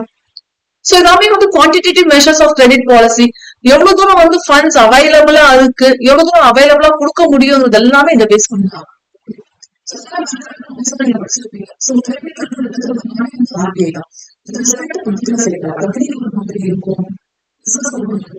ஒரு மாதிரி இருக்கும், டிபெண்ட்ஸ். அண்ட் இதுல வந்து இந்த priority sector lending இருக்கு. so you can have this acronym PSL, priority lending sector. எதுக்கு வந்து முதல்ல priority தருவாங்க? நிறைய லோன்ஸ் இருக்கு, நிறைய இப்போ இண்டஸ்ட்ரீஸ் ரெகுலேட்டர் அண்ட் டெவலப்மெண்ட் அத்தாரிட்டிக்கு இவங்க வந்து நிறைய இன்ஃப்ரா இருக்கும்போது எந்த இன்ஃப்ராக்கு நீங்க தர போறீங்க? இப்போ ஊரெல்லாம் சுத்தி பிரிட்ஜா இருக்கா, ஹைவேஸ் எல்லாம் கண்ணாபின்னா கன்ஸ்ட்ரக்ட் பண்றாங்களா? அப்போ இப்ப இருக்கிற ட்ரெண்ட் வந்து இன்ஃப்ராவை டெவலப் பண்ணும். ஓகே. அக்ரியும் பாத்தோம்னா இன்ஃப்ராவும் டெவலப். அக்ரி நம்ம விடவே முடியாது. அந்த சேட் ஆஃப் ஃபேக்டரிஸ் பிளான்ஸ் எல்லாம் வைக்கிறாங்களே அதுக்கும் நம்ம சப்போர்ட் பண்ணோம். அந்த மாதிரி இருக்குது. அண்ட் மோரோவர் வந்து எம்எஸ்எம்இஸ் இவங்க வந்து ஸ்மால் செக்டார்ஸ் இல்லையா, இவங்க தான் வந்து டு த பெஸ்ட் குவாலிஃபை ஆகுது. ஓகே. சோ ஃபண்டிங்காக வரப்போகுது. So it's inevitable part of credit policy. இதெல்லாம் நீங்க பாத்துக்கலாம். சோ பாலிசி இன்ஸ்ட்ருமெண்ட்ஸ் வந்து பேங்க் ரேட் மூலமா இது பண்ணுவாங்க. And we also have something called as discount rate, like bills of commercial banks and treasury bills எல்லாமே. ரீடிஸ்கவுண்டிங் வந்து பையிங் பேக். சோ திரும்ப வாங்கும் போது ரீடிஸ்கவுண்டிங் சொல்லுவோம். சோ ஹையர் பேங்க் ரேட் இருந்துச்சுன்னா will translate to higher lending rate by the banks. Obviously இல்லையா, RBI அதிகமா fix பண்ணதுன்னா bank நம்ம கிட்ட வந்து அதிகமான பர்சன்டேஜ் கேட்குது. So that's how they are directly related. So bank rate related concepts, repo rate. So repo rateங்கிறது bank borrows money from RBI. So government, okay பிராக்கெட்ல போட்டுக்கிறேன். சோ இதுதான் ஆர்பிஐ. பேங்க்குக்கு வந்து பணம் வேணும், அப்ப யார்கிட்ட இருந்து வாங்கும்? ஆர்பிஐ கிட்ட வாங்கும். So banks borrow money from RBI. borrow பண்றது எதை வச்சிருந்தா பிளட்ஜ் பண்ணி கவர்மெண்ட் செக்யூரிட்டிஸ் வந்து சேல் பண்ணி, பிளட்ஜிங் சேல் பண்ணி ஏற்கனவே வாங்கி வச்சிருக்கோம். இது வந்து ரெப்போ ரேட்ல வாங்க வைக்கணும்னு சொல்றோம். எந்த ரேட்ல வந்து borrow பண்றாங்க. இதே வந்து ரிவர்ஸ் ரெப்போங்கிறது ஹவு ஆக்சுவலா borrowங்கிற டேர்ம் யூஸ் பண்ண மாட்டாங்க, has been offered by RBI அப்படி மாத்திடுவாங்க. சோ அந்த borrowங்கிற டேர்ம் வந்து கவர்மெண்ட் யூஸ் பண்ண மாட்டாங்க. அண்ட் ஒவ்வொரு இதுக்கும் வந்து டைம் ஹொரைசன் வச்சு, சோ ஷார்ட் டேர்மா லாங் டேர்மா அதை பேஸ் பண்ணி என்ன ஆகும், இந்த ரிப்போ ரேட் வந்து டிஃபர் ஆகும். And development of the financial system. So this is the third category, I think. First one another customer policy, sorry, credit policy. Second is credit policy. Currency policy, credit policy. இப்போ third category வந்து development of the financial system. So நம்ம சுத்தி நடக்கிற விஷயம் எல்லாமே வந்து இப்படிதான் நடக்கணுங்கிறது. So என்ன மாதிரியான பினான்சியல் இன்ஸ்டிடியூஷன்ஸ் இருக்கணும், என்ன மாதிரியான பினான்சியல் இன்ஸ்ட்ருமெண்ட்ஸ் இருக்கணும், என்ன மாதிரியான பினான்சியல் மார்க்கெட்ஸ் இருக்கணும். சோ இது எல்லாமே யார் கண்ட்ரோல் பண்ணிட்டு இருக்கா? RBI. So it's heart of the financial system. Okay. So வேற என்ன எஸ்எல்ஆர் சிஎல்ஆர் இதெல்லாமே நார்மலா இருக்கும். Then fund transfer and payment mechanism. So இப்போ ஈஸியா வந்து உங்களுக்கு டிஜிட்டலைஸ் இந்தியால நம்ம என்டர் ஆயிருக்கோம். கம்ப்ளீட்டா வந்து என்டர் ஆயிட்டோம், பட் கம்ப்ளீட்டா யூஸ் பண்ண ஸ்டார்ட் பண்ணல. இன்னும் கொஞ்ச நாள் யூஸ் பண்ண ஸ்டார்ட் பண்ணிடும். சோ அந்த மாதிரி இருக்கும்போது கரன்சியும் இருக்கு, டிஜிட்டல் கரன்சியும் இருக்கு. So currency cheques and bills of exchange மூலியமா வந்து நம்ம எப்படி பிசினஸ் பண்ணிட்டு இருக்கோம். ஓகே, பேமெண்ட் கேன்சல் எப்படி போயிட்டு இருக்கு. So like card swiping, internet banking, இது மூலியமாவே. Okay, so that's about RBI. RBI இதுதான். ஆர்பிஐ தான் செபியா இருக்கிறதுல பெருசு. But RBI exchange money transaction எவ்வளவு இம்பார்ட்டன்ட்டோ அதே மாதிரி எக்கனாமிக் டெவலப்மெண்ட் ஆங்கிள் பார்க்கும்போது the same importance has to be given for securities transactions also. So in that case we have the SEBI. இது வந்து வந்தது எப்போன்னு பாத்தீங்கன்னா 1992 அப்பதான் தேவைப்படுது நமக்கு. ஏன்னா அது வரைக்கும் யார்கிட்ட வந்தது எல்லா கண்ட்ரோலும் கவர்மெண்ட். 1991 பிறகுதான் எல்பிஜி வருது. அது வரைக்கும் கவர்மெண்ட் வாஸ் டேக்கிங் கேர். அது பிறகு நிறைய விஷயம் பிரைவேடைஸ் ஆகுது, குளோபலைசேஷன்ல போகணும். தட் இஸ் எல்பிஜில குளோபலைஸ்டு பிசினஸா நம்ம கொண்டு போகணும்னா அவுட் சைட் இந்தியா போகணும்னா என்ன தெரியுமா சொல்றோம், உங்க ஊர்ல லிஸ்ட் பண்ணிக்கணுங்கிறான் முதல்ல. புரியுதா? இந்தியாவில நீங்க முதல்ல லிஸ்டடா, அதுக்கு பிறகு வெளியே வாங்கலாம். அப்போ இது பண்ணணும்ல, என்னது ரெகுலரைஸ் பண்ணணும்ல, லீகலைஸ் பண்ணணும்ல. அதுக்காக தான் வந்து நம்மளுக்கு ஒரு போர்டு தேவைப்படுச்சு கம்ப்ளீட்டா அதை கண்ட்ரோல் எடுக்கிறதுக்கு. So that's why we have this SEBI, Securities and Exchange Board of India. Government of India established பண்ணது 12th April 1988ல. அதுக்கு பிறகு ஒரு சில ஸ்டாட்யூட்டரி பவர்ஸ் கொடுத்தாங்க. சோ இப்ப எப்படி கவர்மெண்ட் பண்ண வேண்டிய வேலை எல்லாம் ஆர்பிஐ பண்ணிட்டு இருக்கோம். அதே மாதிரி செக்யூரிட்டி ரிலேட்டட் விஷயம் எல்லாமே யார் பண்ணலாம்? செக்யூரிட்டி ரிலேட்டட் விஷயம் மட்டும் இல்ல, ஸ்டாக் எக்ஸ்சேஞ்சஸ் இருக்குல்ல, பிஎஸ்சி என்எஸ்சி, இது ரொம்ப வருஷமா இருக்கு இல்லையா? பிஎஸ்சி என்எஸ்சி இவங்களும் வந்து ரெகுலேட் பண்ணது யாரு? செபி தான். அப்ப உங்களுக்கு பவர் தரணும்ல, ஸ்டாட்யூட்டரி பவர்ஸ் அதான். ஸ்டாட்யூட்டரி பவர்ஸ் தான் பை ஸ்டாட்யூட் வரணும்னு அர்த்தம். ஸ்டாட்யூட்னா எனக்கு லா இல்ல, ஆக்ட். ஆக்ட் மூலியமா லெஜிஸ்லேட்டிவ் பவரோட உள்ள வரணுங்க தான் ஸ்டாட்யூட்னு சொல்லுவோம். சோ 1992ல தனியா ஒரு ஆக்டாவே இதை பாஸ் பண்ணாங்க. தனியா ஒரு ஆக்டாவே பாஸ் பண்ணாங்க. So it came into force from this date 30th January 1990. So இதெல்லாமே டேட்டாப்பா. சோ டேட்டான்னு எழுத தெரியும். So it's an authority nature. Who is the SEBI? Okay, தெரிஞ்சுக்கோங்க, who is the SEBI? It's an authority to regulate and to develop the Indian capital market. And not only that, SEBI ஓட main highlight பாத்தீங்கன்னா to protect the interest of investors. Okay, probably I'll just clean the board here. கொஞ்சம் கேர்ஃபுல்லா பாருங்க. So regulator-ஆ இருக்காங்க. So regulate and develop, okay, the Indian capital market. Next வந்து protect the interest of investors. Investors வந்து awareness கொடுக்கிறது, protection கொடுக்கிறது. So இது ரெண்டு தான் main. And controller of capital issues has been repealed by SEBI. இதுக்கு முன்னாடி என்ன இருந்ததுன்னா Capital Issue Control Act 1947 வந்தது. அதுக்கு பிறகு 1992ல வந்து இந்த கம்ப்ளீட் பவர் கொடுத்தாங்க, ஸ்டாட்யூட்டரி பவர் கொடுத்த பிறகு இது வந்து ரிப்பீல் ஆயிட்டு செபியா. சோ ஏதோ ஒன்று இருக்கிற உங்களுக்கு ஹிஸ்டரி இருக்கும், பழசுல என்ன இருந்தது அப்படின்னு சொல்லிட்டு ஒரு ஹிஸ்டரி இருக்கும். So headquarters in Mumbai, northern western and தனித்தனியா இருக்கு, Delhi, Kolkata, Chennai and Ahmedabad. Okay, respectively. Control of capital issue CCI. இந்த சிசிஐ வேற, அந்த சிசிஐ வேற. நம்ம நெக்ஸ்ட் பாக்குற சிசிஐ வந்து காம்படிஷன் கமிஷன் ஆஃப் இந்தியா. இங்க பாக்குற சிசிஐ வந்து கண்ட்ரோலர் ஆஃப் கேபிட்டல் இஷ்யூஸ். இதுதான் வந்து இப்ப ரெகுலேட்டரி அத்தாரிட்டி என்னவா மாறி இருக்கு? செபியா மாறி இருக்கு. ஓகே, சோ செபியோட பழைய நேம் தான் கண்ட்ரோலர் ஆஃப் கேபிட்டல் இஷ்யூஸ் வச்சுக்கலாம். சோ இந்த ஆக்ட் வந்தது வந்து 1947 and 1988ல வந்து செபின்னு கான்ஸ்டிடியூட் பண்ணாங்க. பட் ஸ்டாட்யூட்டரி பவர்ஸ் வந்தது 1992. அதெல்லாம் நம்ம செபின்னு சொல்லாம 1992 தான் சொல்லுவோம். ஓகே, கண்ட்ரோலரா இருந்த ஒரு பேர் வந்து செபிங்கிற ஒரு பேரா மாறி இருந்தாலும் கம்ப்ளீட் ஸ்டாட்யூட்டரி பவர்ஸ் ரெகுலேட்டரா கம்ப்ளீட்டா வந்து ஸ்ட்ரிக்டா இப்போ ஒரு கம்பெனி வந்து ஸ்டாக் எக்ஸ்சேஞ்சோட லிஸ்ட், ஒரு ஸ்டாக் எக்ஸ்சேஞ்ச்ல உங்களோட ஷேர்ஸ் வந்து லிஸ்ட் பண்றாங்கன்னு வச்சுக்கோங்க. ஒரு அக்ரிமெண்ட்ல என்டர் ஆகும், அது பேர் வந்து லிஸ்டிங் அக்ரிமெண்ட். இதனால நம்ம இந்த கம்பெனி வந்து லிஸ்டட் கம்பெனி சொல்றோம். ஓகே, சோ இந்த நாலேஜ் உங்களுக்கு இருக்கு. ஆனா ஸ்டாக் எக்ஸ்சேஞ்ச கண்ட்ரோல் பண்றது வந்து யாருன்னு பாத்தீங்கன்னா செபி. இப்ப எப்படி நம்ம ஆர்பிஐன்னு ஒண்ணு இருக்கு, நீங்க பேங்க் கூட என்டர் ஆனாலும் யார் கண்ட்ரோல் பண்றோம்? ஆர்பிஐ கண்ட்ரோல் பண்றது. the same way SEBI is controlling stock exchange. So in that way you have to understand here. So இங்க பணம் பதிலா என்ன இருக்கு? Securities. Okay, RBI பதிலா என்ன இருக்கு? Securities. So that's it. ரொம்ப சிம்பிள் தான். So SEBI is managed by a board. யாரெல்லாம் இருப்பாங்க? Please you can make a highlight. Chairman இருப்பாரு. Okay, 2 மெம்பர்ஸ் இருப்பாங்க. அதுக்கு பிறகு ஒரு மெம்பர் இருப்பாரு. அதுக்கு பிறகு 5 மெம்பர்ஸ் இருப்பாங்க. So நான் பாக்ஸ் பண்றேன். இந்த சேர்மனை யார் அப்பாயிண்ட் பண்றாங்கன்னா சென்ட்ரல் கவர்மெண்ட். அண்ட் இந்த சேர்மன் வந்து எப்படிப்பட்ட சேர்மனா இருக்கணும்? Person of ability, integrity, standing in the field of securities market, law, finance, accountancy, economics and administration, etc. எல்லாமே இருக்கணும் அவசியம் இல்ல, மேஜரா அந்த ரோல் எல்லாம் இருக்கணும். And 2 members from among the officials of the Ministry of Central Government dealing with finance and administration with respect to Companies Act 2013. Okay, who shall be nominated by the central government. Okay, and one member from amongst the official of RBI. RBI ஓட member. இங்க வந்து ministry under the control of Companies Act பார்த்தோம். Sorry, Administration of Companies Act. And இங்க வந்து யார appoint பண்ணுவாங்கன்னா RBI appoint பண்ற ஒரு official. And 5 other members. இதுல at least 3. Please make a note. At least 3 shall be the whole-time members who shall be appointed by central government, and they shall be peoples of these persons. So ultimately, இங்க வந்து execution work பண்ணுவாங்க. அதனால உங்களுக்கு அந்த knowledge. Functions and responsibilities of SEBI என்ன பண்ணுது? So we'll go take the voice of preamble. Normal scope பிரியாம்பிள்ங்கிறது இந்த ஆத்தர்ஸ் எல்லாம் கோட் பண்ணுவாங்கல்ல ஸ்டேட்மெண்ட்ஸ் அந்த மாதிரி. அதான் நீங்க அடிக்கலாம தான் மனப்பாடம் பண்ணுவோம். ஓகே, உங்க விஷயத்துக்கு வந்து அங்க இசி போட்டுக்கலாம், இங்க வாஸ் போட்டுக்கலாம். ஏதோ இங்கிலீஷ்ல ஒரு 2 லைன் இருந்தது அப்படி சொல்ல முடியாது. You have to be very paka with the words.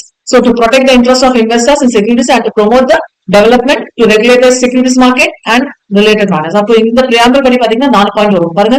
Protect the interest of investors. Second வந்து promote the development and actually இது ரெண்டுமே சேர்த்துக்கலாம். Regulate the securities market and other connected matters incidental. Okay, yes. 3 groups-க்கு SEBI ரெஸ்பான்சிபிலிட்டியா இருக்கு. So ரெஸ்பான்சிபிலிட்டினா தப்பு பண்ணா responsibility தான் சொல்லல.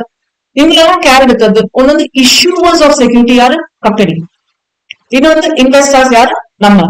And நடுவுல இவங்க 2 பேருக்கு நடுவுல இருப்பாங்க பாருங்க, மர்ச்சன்ட் பேங்கர்ஸ், அவங்க இவங்கன்னு சொல்லுவோம்.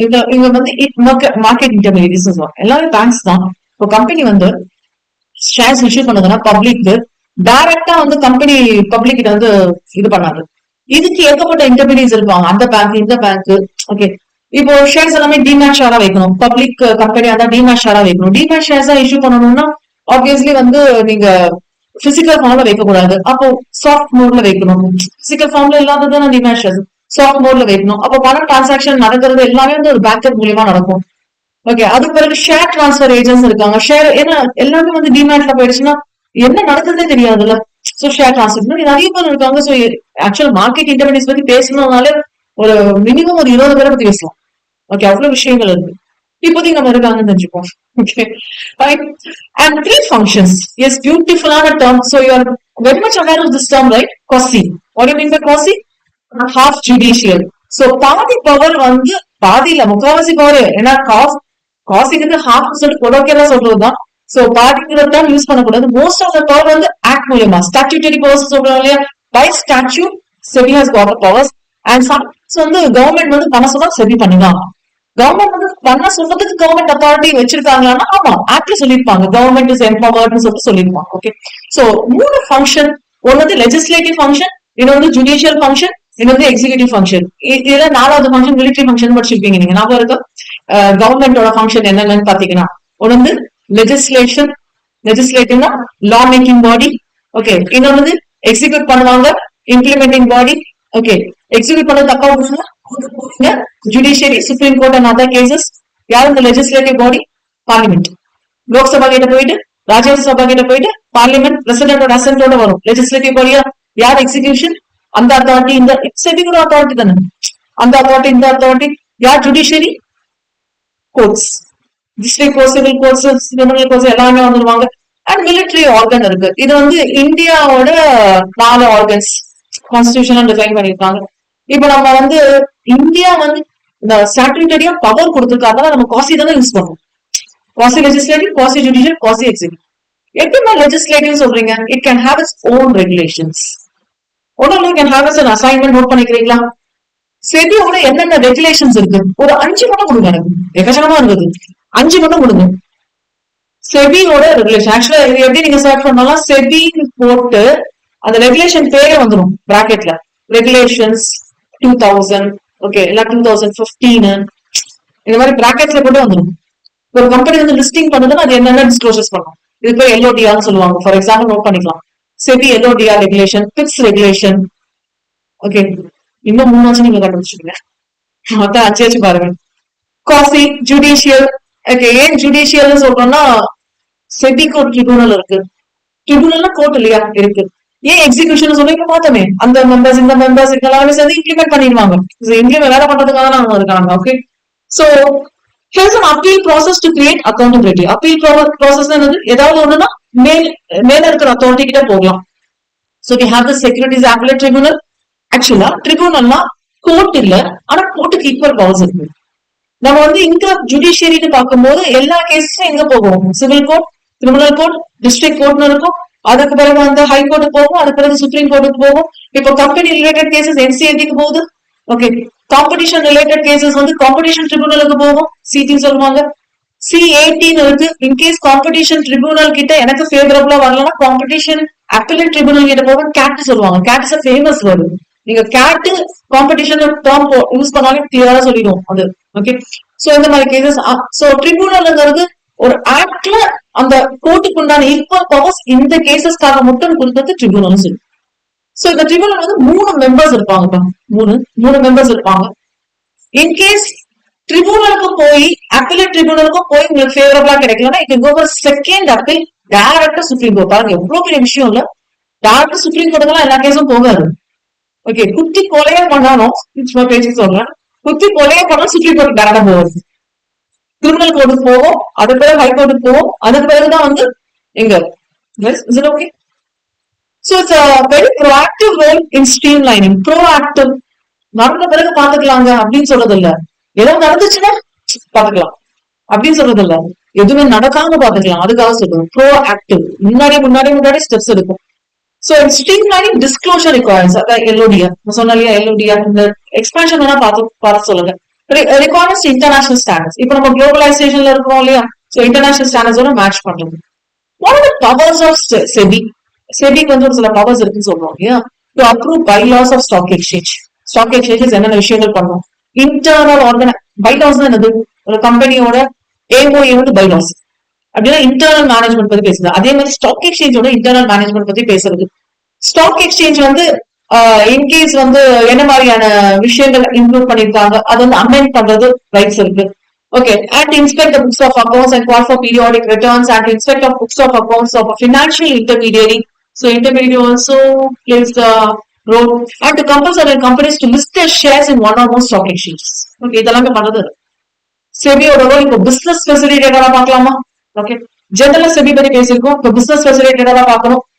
Is responsible for development. Can highlight this word please. Development of India's capital market. So it's a market for corporate issues of capital. It facilitates public offering of capital by the company. These companies are able to access the capital market for their funding requirements. Okay, probably நீங்க வந்து listed கம்பெனியா இருந்தா நீங்க எல்லாமே பக்காவா வச்சுட்டு இருப்பீங்க. அப்போ வந்து ஈஸியா ஃபண்டிங் ரெக்வயர்மெண்ட்ஸ் எல்லாம் கேஷ்வலா போகும். அப்போ இது வந்து கொஞ்சம் ஹெல்ப் பண்ணுது இல்ல. ஓகே, இப்ப ஆர்பிஐ கிட்ட ஒரு கம்பெனி லிஸ்டட் கம்பெனி போச்சுன்னா அது எல்லாமே ரெடியா வச்சிருக்கோம், எல்லாமே செபி கிட்ட கொடுத்து வச்சிருக்கோம். அதானி கேஸ் ரீசெண்டா ஒரு ஹைலைட்ல இருக்கிறது அதான். அதானியோட ப்ராப்பர்ட்டிஸ் எல்லாமே வந்து எவ்வளவு தூரம் இருக்கு, என்ன மாதிரியான டிஸ்க்ளோசர்ஸ் இருக்குன்னு யார்கிட்ட தெரியுமா செக் பண்ணி கேட்கறாங்க? செபி கிட்ட. செபி கிட்ட ரிப்போர்ட் கொடுக்க சொல்றாங்க. அவன் இது கொடுத்துருக்கானா, அவன் அது கொடுத்துருக்கானா சொல்லு. செபி உட்கார்ந்து ரெடி பண்ணுது ரிப்போர்ட். அப்ப யார் இருக்கிறாங்க? அதான் செபி தான். ஓகே, அப்போ ஃபண்டிங் ரிக்வயர்மெண்ட்ஸ் ஒரு பிசினஸ் சொன்னா எவ்வளவு விஷயங்கள் தேவைப்படுது எல்லாமே என்ன பண்ணிட்டு இருக்கு, ஸ்டாக் எக்ஸ்சேஞ்ச் மூலமா செபி கலெக்ட் பண்ணி வச்சுட்டு இருக்கு. சோ ரிப்போர்ட் கொடுக்கணும். ஓகே, சோ இந்த மாதிரி விஷயங்கள் போயிட்டு இருக்கு. And how it has been facilitating our business in participating in Indian capital markets, domestic capital markets, etc. Overseas market la nam eppadi participate panna porom, and how we are responsible for investors faith for functioning of capital markets. பணத்தை போட்டு நீங்க night தூங்கணுமா இல்லையா? Okay, 10 ரூபாய் இருந்தாலும் பணம் தான், 10 கோடி ரூபாய் இருந்தாலும் பணம் தான். அப்ப நைட் எனக்கு தூக்கம் வரணும்னா ஆப்வியஸ்லி செபி இருக்கனாலதான். ஓகே, ஏன்னா பணத்தை எடுத்துட்டு ஏதாவது இப்ப பிசினஸ் எல்லாம் க்ரோ ஆயிட்டே வருது. ஒரே ஒருத்த மட்டும் பிசினஸ்ல இருந்தான்னு வச்சுக்கோங்களேன், ஒரே ஒரு ஆள் மட்டும் தான் பிசினஸ்ல இருக்கான். அவன் என்ன குட்ஸ் ப்ரொடியூஸ் பண்றானோ, என்ன சர்வீஸ் ரெண்டர் பண்றானோ, வேற வழி இல்லாம என்ன பண்ண வேண்டியதா இருக்கும், அவன் கொடுக்கறதெல்லாம் வாங்க வேண்டியதா இருக்கும். ஒருச்சமா அந்த குட்ஸ் வந்து மேக் பண்ண ரேட்டு, சோ காஸ்ட் பிரைஸ் சொல்லுவோம். ஓகே, ஆக்சுவலா அந்த காஸ்ட் பிரைஸ் வந்து டீட்டெயிலா பாத்தீங்கன்னா காஸ்டிங் ஆங்கிள் வேற மாதிரி பேசுவோம். சோ இப்போதைக்கு புரியுற மாதிரி காஸ்ட் பிரைஸ் அவனுக்கு ஒரு பிரைஸ் ஆயிருக்கு. அதோட சேர்த்து அவனோட ப்ராஃபிட் ஏன்னா வேற செஞ்சிருக்கான்ல, சேர்த்து நமக்கு ஒரு செல்லிங் பிரைசஸ் வந்து இந்த வேல்யூ ஆஃப் தி குட்ஸ் வந்து 10 ரூபாய் சேல் பண்ணான்னு வச்சுக்கோங்க. ஆக்சுவலா இது 10 ரூபாய் வர்த்தான்னு பாக்கணும். 7 ரூபாய் வந்து அவனுக்கு என்ன இருக்கு, செலவாயிருக்கு. இல்ல ஒரு 3 ரூபாய் வந்து அவனோட ப்ராஃபிட் ஆட் பண்ணிக்கிறான். அப்போ வந்து 10 ரூபாய் சேர்த்திருக்கானா நியாயம். இதே வந்து 1 ரூபாய் தான் ஆயிருக்கு செலவு, இதோட சேர்த்து 9 ரூபாய் சேர்த்து என்ன பண்றான் 10 ரூபாய். இதுவும் சம்டைம்ஸ் நியாயம், ஏன்னா இது 9 rupees வந்து சர்வீஸா இருக்கும். ஓகே, ஒரு கதை சொல்லுவாங்க, அவருக்கா ஒரு பெரிய ஷிப் நின்னுச்சு, ஒரு ஆணியை மட்டும் ஸ்க்ரூ பண்ணிட்டு பில்ல போட்டான்ட்டு அந்த பில்லுக்கு வந்து எக்ஸ்பிளனேஷன் கேட்டிருப்பாங்க. ஃபார் எக்ஸாம்பிள் ஃபிகர் வந்து 10,500, ஆணியோட விலை 50 ரூபாய், 500 ரூபாய் தானே.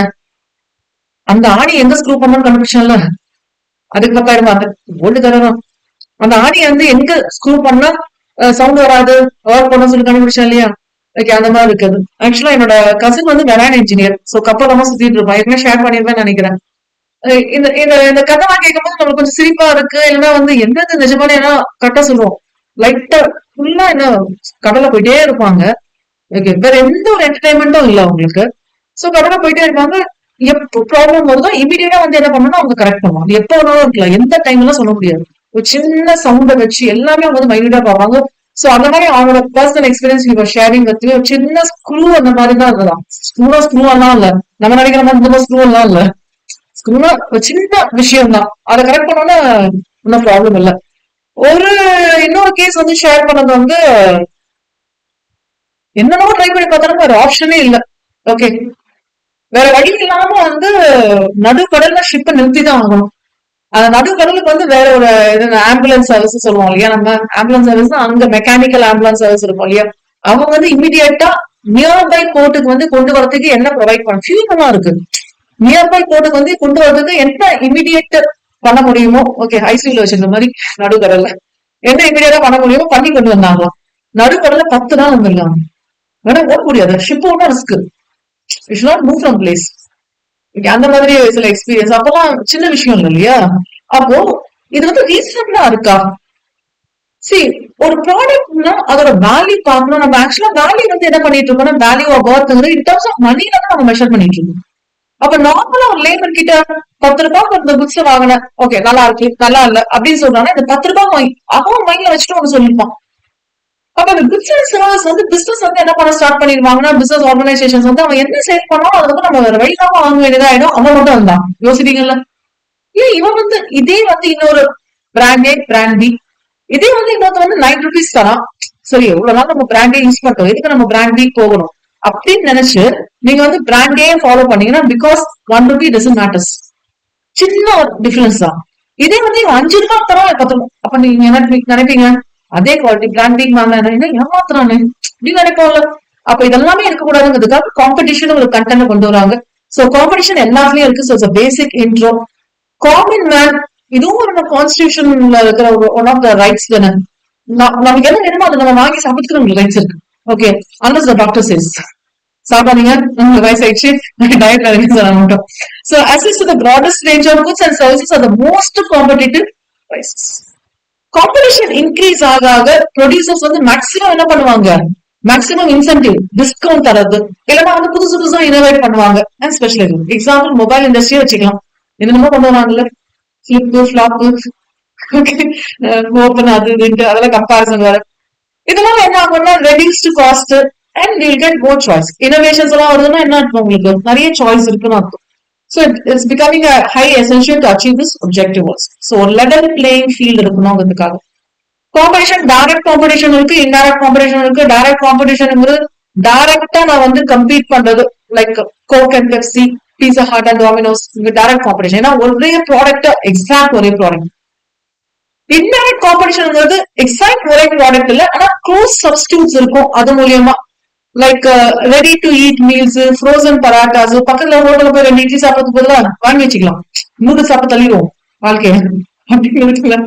இல்லைன்னா இதை கூட வச்சுக்கலாம், என்னது வாட்சஸ், அது கூட என்ன இருக்கு இப்போ மொபைல் போன்ஸ், வேற என்ன ரீப்ளேஸ் பண்ணிருக்கு, மொபைல் போன் தானே, போன்ல தான் பேச போறாங்க அப்படின்னு நினைச்சிருப்பாங்க. இப்ப பாருங்க வாட்ச் கிடைத்த ஒரு ஸ்டைலுக்காக, இல்லைன்னா வந்து நம்ம பிபி கரெக்டா இருக்கா அதுக்காக வாட்ச் யூஸ் பண்ண ஸ்டார்ட் பண்றோம்.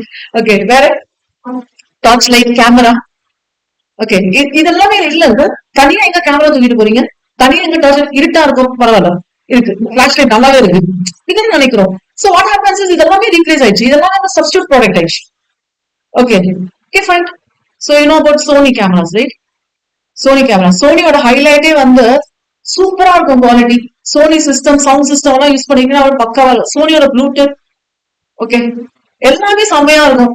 ஆனா என்னன்னா அவனோட ப்ராடக்ட் வந்து என்ன ஒரு பெரிய டிஸ்அட்வான்டேஜ்னா ஸ்பேர் பார்ட்ஸ் கிடைக்காது. ப்ராப்ளம் ஆச்சுன்னா தூக்கி போட்டு போகணும்.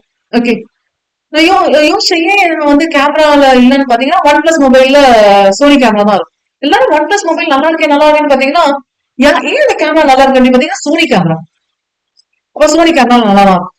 அப்போ சோனி வந்து என்ன பண்ணா தனியா கேமரா சேல் ஆகாம ப்ரொஃபஷனல் போட்டோகிராஃபர்ஸ் அவங்க போறாங்க. ஆனா சோனி வந்து ஹைலி காஸ்ட்லி. ப்ரொஃபஷனல் போட்டோகிராஃபர்ஸ் போறாங்க. அப்ப என்ன பண்ணலாம் மொபைலோட டைப் பண்ணுவாங்க. எங்க போச்சு பாருங்க. ஓகே இது வந்து இன்னோவேஷன் தானே. எனக்கு எங்கேயோ வந்து எங்கேயோ வந்துச்சு. So that's about indirect competition. Free and fair competition இருக்கணும். ஓகே எதனால இன்னோவேஷன் இருக்கணும், எஃபிஷியன்சி இருக்கணும், பனிஷஸ் த லகாஸ். ஏதாவது லாகிங் இருந்துச்சுன்னா அதுக்கு நம்ம தேங்கி இருக்க மாட்டோம், வந்துடும். So goods choice improves quality, cost reduce ஆகும். நிறைய குட்ஸ் வந்து அவைலபிளா இருக்கும். அது அக்செப்டபிள் குவாலிட்டில. Okay acceptable quality and affordable price. Problem இந்த லைனை நீங்க கொஞ்சம் பாத்துக்கலாம். ensures availability of goods in abundance of acceptable quality and affordable price. Okay ரொம்ப தேவையான விலையில மட்டும் கொடுத்தா போதுமே அந்த மாதிரி. So we have this act called as 2002 act. சீக்கிரமா எக்ஸாம் பாஸ் பண்ணிடுங்க, இல்ல 2020 act வந்துட போகுது. ஓகே சோ 2000 ஆக்ட் பொறுத்த வரைக்கும் இந்த மாதிரி காம்படிஷன் எல்லாமே வந்து ரெகுலேட் பண்றதுக்கு ஒரு விஷயம் தான் நல்லா இருக்கும். So it's acting as a டூல்னு சொல்லலாம். காம்படிஷன் ஆக்ட் வந்து it's acting as a tool. Competition பாலிசியை என்ஃபோர்ஸ் பண்றதுக்கு like how you can prevent and punish anti competitive practices. Jio மேல வந்து நான் டிஸ்கஸ் பண்ணிட்டு போயிடுவோம். ஜியோ மேல வந்து ஏர்டெல் ஏர்செல் எல்லாம் கேஸ் போட்டாலும் டிஸ்கஸ் பண்ணிருக்கேன். அப்போ ஜியோ வந்து ஃப்ரீயா கொடுத்தா நீங்க யோசிச்சு பாருங்க, உங்களுக்கு எங்கேயா கிடைக்குது நீ ஃப்ரீயா கொடுக்குறது யோசிக்கணும்ல. ஏதோ ஒரு சின்னதாச்சும் காஸ்ட் பிரைஸ் இருக்கும்ல, ஃப்ரீயா கிடைக்கிற சான்ஸே இல்லையே. கேஸ் போட்டோம்னா வந்து யாருக்கு ஃபேவரபிளா வருதுன்னா இவனுக்கு அன்பேவரபிளா வருது, இவங்களுக்கு தான் ஃபேவரபிளா வருது. அப்ப வந்து ஜியோ வந்து ஃப்ரீயா கொடுக்க சான்ஸே இல்லை. எப்படி ஃப்ரீயா கொடுக்கலாம்? அவன் சொல்றா என்னால ஃப்ரீயா கொடுக்க முடியுதுங்க. எப்படி ஃப்ரீயா கொடுப்பாரு? Cost price plus profit. Profit ஆனா ஜீரோன்னு வச்சுக்கோ. இந்த பிரைஸ் ஒன்று இருக்கும்ல, காஸ்ட் பிரைஸ் ஒன்று இருக்கும்ல, அது என்ன பிரைஸ்? அவங்க வேற பிசினஸ் வந்து போடுறதுனா வரக்கூடாது இல்லையா? ஆனா ஃப்ரீயா கொடுக்க கூடாதுன்னு சொல்லிட்டு சண்டை போட்டாங்க. ஏர்டெல் ஏர்செல் எல்லாம் வின் பண்ணாங்க. அதனாலதான் ஜியோ வந்து சார்ஜ் பண்ண ஸ்டார்ட் பண்ணி இப்ப எக்ஸாம் வந்து சார்ஜ் பண்ணிட்டு இருக்கான். அது வேற விஷயம். ஓகே அதுக்கு பிறகு ஏகப்பட்ட அமெண்ட்மெண்ட்ஸ் 2007 அமெண்ட்மெண்ட்ஸ். அதுக்கு பிறகு வந்து ஆன்டி காம்படிட்டிவ். எது வந்து காம்படிஷன் இப்ப ஜியோ வந்து காம்படிஷனை பிரேக் பண்றான், நான் மட்டும் தான் இருப்பேன் அப்படின்னு கொண்டு வரான், மோனோபாலியில கொண்டு வரான். Anti competitive agreements, abuse of dominant position. Dominant position வந்துட்டான்னு வச்சுக்கோங்களேன். ஆக்சுவலா பொசிஷன் வந்து 5 விதமா யூஸ்வலா பிரிப்பாங்க. Dominant, favourable, strong, weak, tenable and weak. Dominantனா யூஸ்வலா டாமினன்ட் மோனோபாலி வந்துடும். Dominant is equal to monopoly. இது வச்சுக்கலாம் ஈக்குவேஷன் வந்து. ஃபேவரபிள்ங்கிறது மோனோபாலிக்கு நெக்ஸ்ட் ஒரு 2-3 பேர் ஃபேவரபிள் பொசிஷன்ல இருப்பாங்க, காம்படிட்டிவ் பொசிஷன்ல. ஸ்ட்ராங், டெனேபிள்னா முடிச்சிருவோம் அந்த மாதிரி இருக்கும். வீக்னா வீட்டு கிளம்புறதுக்கு நேரம் வந்துச்சு, கிளாஸ் முடிச்சது இல்ல காம்படிஷன்ல இருக்கு. ஓகே உடனே வந்து பாக்குறாங்க நான் தஞ்சாவூர் போடுங்க இப்ப கிளம்பா கரெக்டா இருக்கும்ட்டு. சரி இந்த மாதிரி பொசிஷன் காம்படிட்டிவ் ஆங்கிள் பார்க்கும்போது இந்த மாதிரி 5 விதமா வந்து பொசிஷன்ஸ் ஸ்பிளிட் பண்ணலாம். சோ டாமினன்ட் பொசிஷன்ல இருக்கா ஆல்மோஸ்ட் மோனோபோலியா. அப்ப அவன் சொல்றதெல்லாம் நம்ம கேட்காதுன்னா உடம்பு நல்லதுன்னு சொல்லணும், நம்ம சாப்பிட்டாங்க நல்லதுன்னு சொல்லணும். அது என்ன பண்ணாலும் நம்ம பண்ணி ஆகணும். So that's what they discuss. Features of the competition act 2002ல. சோ இப்ப எல்லாமே தெரிஞ்ச விஷயங்களா இருக்கும். Prevent practices on appreciate adverse effect on competition. யாரெல்லாம் பிசினஸ் வந்து அட்வர்ஸ் எஃபெக்ட், அட்வர்ஸ்னா நெகட்டிவ் எஃபெக்ட், காம்படிஷன்ல நெகட்டிவ் எஃபெக்ட், அதுவும் சின்ன சின்னதா பண்றதுலாம் நெகட்டிவ் எஃபெக்ட் இல்ல. இப்ப நான் வந்து ப்ராபப்லி சீசன் சேல் வந்து லைக் டிராஸ்டிக்கா டிஸ்கவுண்ட்ல இஷ்யூ பண்றேன், அதனால எப்படி நீங்க வந்து அட்வர்ஸ் எஃபெக்ட் சொல்லுவோம்? அதே தான் பிசினஸ் ப்ரொமோஷன் தானே. சோ அந்த மாதிரி கேசஸ்ல இல்ல அப்ரிஷியபிள் அட்வர்ஸ் எஃபெக்ட் இருந்துச்சுன்னா. அது மட்டும் இல்லாம காம்படிஷன் வந்து ப்ரொமோட் பண்ணும். காம்படிஷனே இல்லைன்னு வச்சுக்கோங்க, குவாலிட்டி இருக்காது. நீயும் பண்ணிட்டு நானும் பண்ண போலாம் அப்படின்னா என்னது, எவ்வளவு குவாலிட்டி குறைக்கணும் அவ்வளவு குறைக்க ட்ரை பண்ணுவாங்க, ஸ்டாண்டர்ட் இருக்காது. அப்ப promote sustain competition. Freedom of trade இருக்கணும். அண்ட் காம்படிஷன் ஆக்ட் வந்து முன்னாடி என்ன இருந்ததுன்னா எம்ஆர்டிபி ஆக்ட் இருந்தது. So monopoly restrictive trade practices act இருந்தது. Okay restrictive trade practices act இருந்தது. அது வந்து ரிப்பீல் ஆயிட்டு தான் வந்து காம்படிஷன் ஆக்ட். ஆக்சுவலா வந்து இங்க என்னன்னா ஒரு சில விஷயங்களை மட்டும் ரெஸ்ட்ரிக்ஷன் மோனோபாலி ஸ்டூடெண்ட்ஸ் பேசினாங்க. ஆனா காம்படிஷன் ஆக்ட் கம்ப்ளீட் ரெகுலேட்டரா மாறிச்சு. அதான் பாக்கணும், இந்தியன் ரெகுலேட்டட் பாடிஸ் தானே பாக்கணும். அண்ட் 2000 ஆக்ட்ல வந்து இந்த மாதிரி ஒரு காம்படிஷன் கமிஷன் ஆஃப் இந்தியான்னு இருக்கட்டும், அவங்களோட டியூட்டிஸ் என்ன, ஃபங்க்ஷன்ஸ் என்ன, பவர்ஸ் என்னன்னு சொல்லிட்டு எஸ்டாப்ளிஷ் பண்ணி. சோ 2020 ஆக்ட் வந்துச்சுன்னு இம்ப்ளிமெண்ட் வரல. சோ ஆல்மோஸ்ட் வந்து 3 years பிளஸ் ஆக போகுது. ஆனா என்னன்னா இன்னும் இம்ப்ளிமெண்ட் ஆகல. இன்னும் நிறைய சஜஷன்ஸ் அண்ட் ஒரு சில சேஞ்சஸ் எல்லாம் பண்ணிட்டு இருக்காங்க. சோ ப்ராபப்லி நெக்ஸ்ட் இயர் வர சான்சஸ் இருக்குன்னு நினைக்கிறேன். Then we'll go for Competition Commission of India. So CCI தான் நம்மளோட இம்பார்ட்டன்ஸ். இங்க நமக்கு ஹெட்டிங்கே அதான CCI தானே. டேட்டா நோட் பண்ணிக்கிறீங்களா? Established by government when 14th October 2003. 2002 act வந்தது. ஆனா எப்போ எஸ்டாப்ளிஷ் ஆகுது இந்த மாதிரி ஒரு போர்டு, இது பாடி 14th October 2003. It's a body corporate. So what do you mean by body corporate? Corporate structure. Okay, long life and commercy consist of composition. Composition ல எத்தனை பேர் இருக்காங்க அதுல? chairperson, 6 members. யார் அப்பாயிண்ட் பண்ணாங்க? Central government. அவ்வளவு ஆக்சுவலா இவங்கதான் காம்படிஷன் கமிஷன். அதோட சேர்த்து பியூன் எல்லாம் இருப்பாரு. பியூன் மட்டும் இல்ல, எல்லா ஆபீஸ் மெம்பர்ஸ் இருப்பாங்க. இது வந்து மெயினா கவர்மெண்ட் அப்பாயிண்ட் பண்ணும். இதுக்கு பிறகு இவங்களே என்ன இறங்கி ஃபீல் பண்ண மாட்டாங்கல்ல, அது அந்த வேலை பண்றது நிறைய பேர் இருக்காங்க, மேனேஜர் அவங்க எல்லாம் இருப்பாங்க. So duty of the commission to eliminate practices, okay, having adverse effect on competition. Next, promote and sustain competition, promote the interest of consumers and ensure freedom of trade. நாலு விஷயத்துக்காக CCI இருக்கு. Okay, so it's also required to give opinion on competition issues. Yes, advisory statusல போகும். Receive from a statutory authority, probably for example SEBI ஒரு statutory authority. ரெண்டு company, A கம்பெனியும் B கம்பெனியும் வந்து merge ஆகலாம் பிளான் பண்றாங்க. ஓகே, காம்படிஷன் ட்ரிபியூனல் கிட்ட, not competition tribunal, CCI, competition commission of India கிட்ட போயிட்டு பெர்மிஷன் வாங்க, அந்த அமால்கமேஷனுக்கு ஓகே சொல்றீங்களா அப்படின்னு சொல்லி செபி கேட்க முதல்ல. அவங்க போயிட்டு நோ அப்ஜெக்ஷன் சர்டிபிகேட் மாதிரி ஒரு கிளியரன்ஸ் சர்டிபிகேட் கொடுத்த பிறகுதான் ஒத்துக்கும். சோ பாருங்க, காம்படிஷன் இஷ்யூஸ் ஏதாவது வரலாமா on reference receive from statutory authority பார்ப்பாங்க. அண்ட் எனி லா, நான் எக்ஸாம்பிள் செபி சொன்ன எந்த லா வேணாலும் இருக்கலாம். And so that's about advisory capacity, creating public awareness and imparting training on competition issues. So idellame repeated, so na thirumba idu palla. And role of CCI as per the preamble, so courts la irukku. An act to provide, keeping an account of the economic development. I want to highlight the words of the country for the establishment of a commission. பாருங்க, preamble என்னது, எதுக்காக இந்த act இருக்கு? ஒரு commission இருக்கணுங்கிறதுக்காக. Competition act சொன்னா CCI வந்து role இல்லாத மாதிரி ஒரு ஃபீல் கொடுக்கும். சோ கமிஷன் இருக்கணும் எதுக்காக? 1, okay பாத்துட்டோமா? 2 பாத்துட்டோமா? 3, protecting interest, and 4, ensuring freedom of trade. Carried on by other participants in markets in India. Please take a note. In case ஃபாரின்ல இருக்கிற ஒரு கம்பெனி வந்து இந்தியால வந்து ஃபார்ம் பண்றாங்கன்னா, இந்தியால ஒரு ஃபாரின் கம்பெனி இன்கார்பரேட் பண்ணும், தெரியுமா?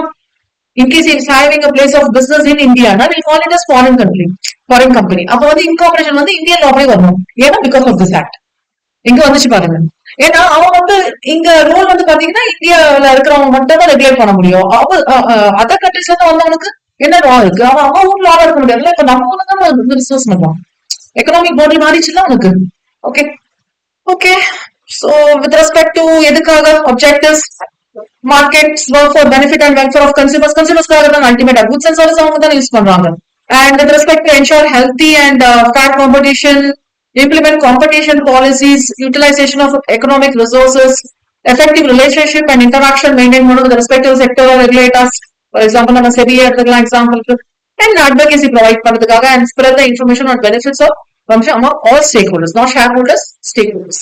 And to bring the competition culture. Competition எப்பவுமே இருக்கு. So role of CCI as a business facilitator, அதே தான். So நீங்க பாத்துக்கலாம். IRDA, Insurance Regulatory and Development Authority of India. It's an autonomous, independent, apex statutory body. So legal, legislative வந்தது. இதோட main ரோலே பேர்ல இருக்கு பாருங்க, regulation and development. So regulates and develops with respect to insurance industry in India, industry related. Okay.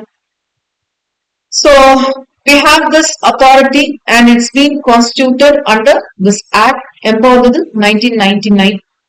See, இதுல என்ன ஒரு problem, act வந்தது ஒரு இயரா இருக்கலாம், அந்த அத்தாரிட்டி வந்தது ஒரு இயரா இருக்கலாம், தான் டூ மச் ஆஃப் டேட்டா இருக்கு. சோ இந்த அத்தாரிட்டி IRDA அத்தாரிட்டி வந்தது எப்போ? 1999. Okay, so it follows private players to enter into insurance sector besides the maximum foreign equity of 26% in private insurance company. Actually foreigners வந்து நம்ம Indian கம்பெனில வந்து invest பண்ணலாமான்னா ஒரு level தான் பண்ணலாம், நிறைய பண்ண முடியாது. ஆக்சுவலா வந்து 26% பண்ணலாம், இல்லைன்னா வந்து 10% தான் பண்ணலாம். அந்த மாதிரி கேட்டகரியா ஸ்பிளிட் பண்ணி வச்சிருக்காங்க.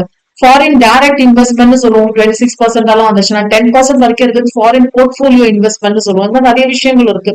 ஏன் இதை சொல்ல வரேன்னா, இந்த செக்டர்ல வந்து ஃபாரினர் வந்து இன்வெஸ்ட் பண்ணலாமா அப்படின்னு சொல்றது வந்து 26% வரைக்கும் அல்லவு.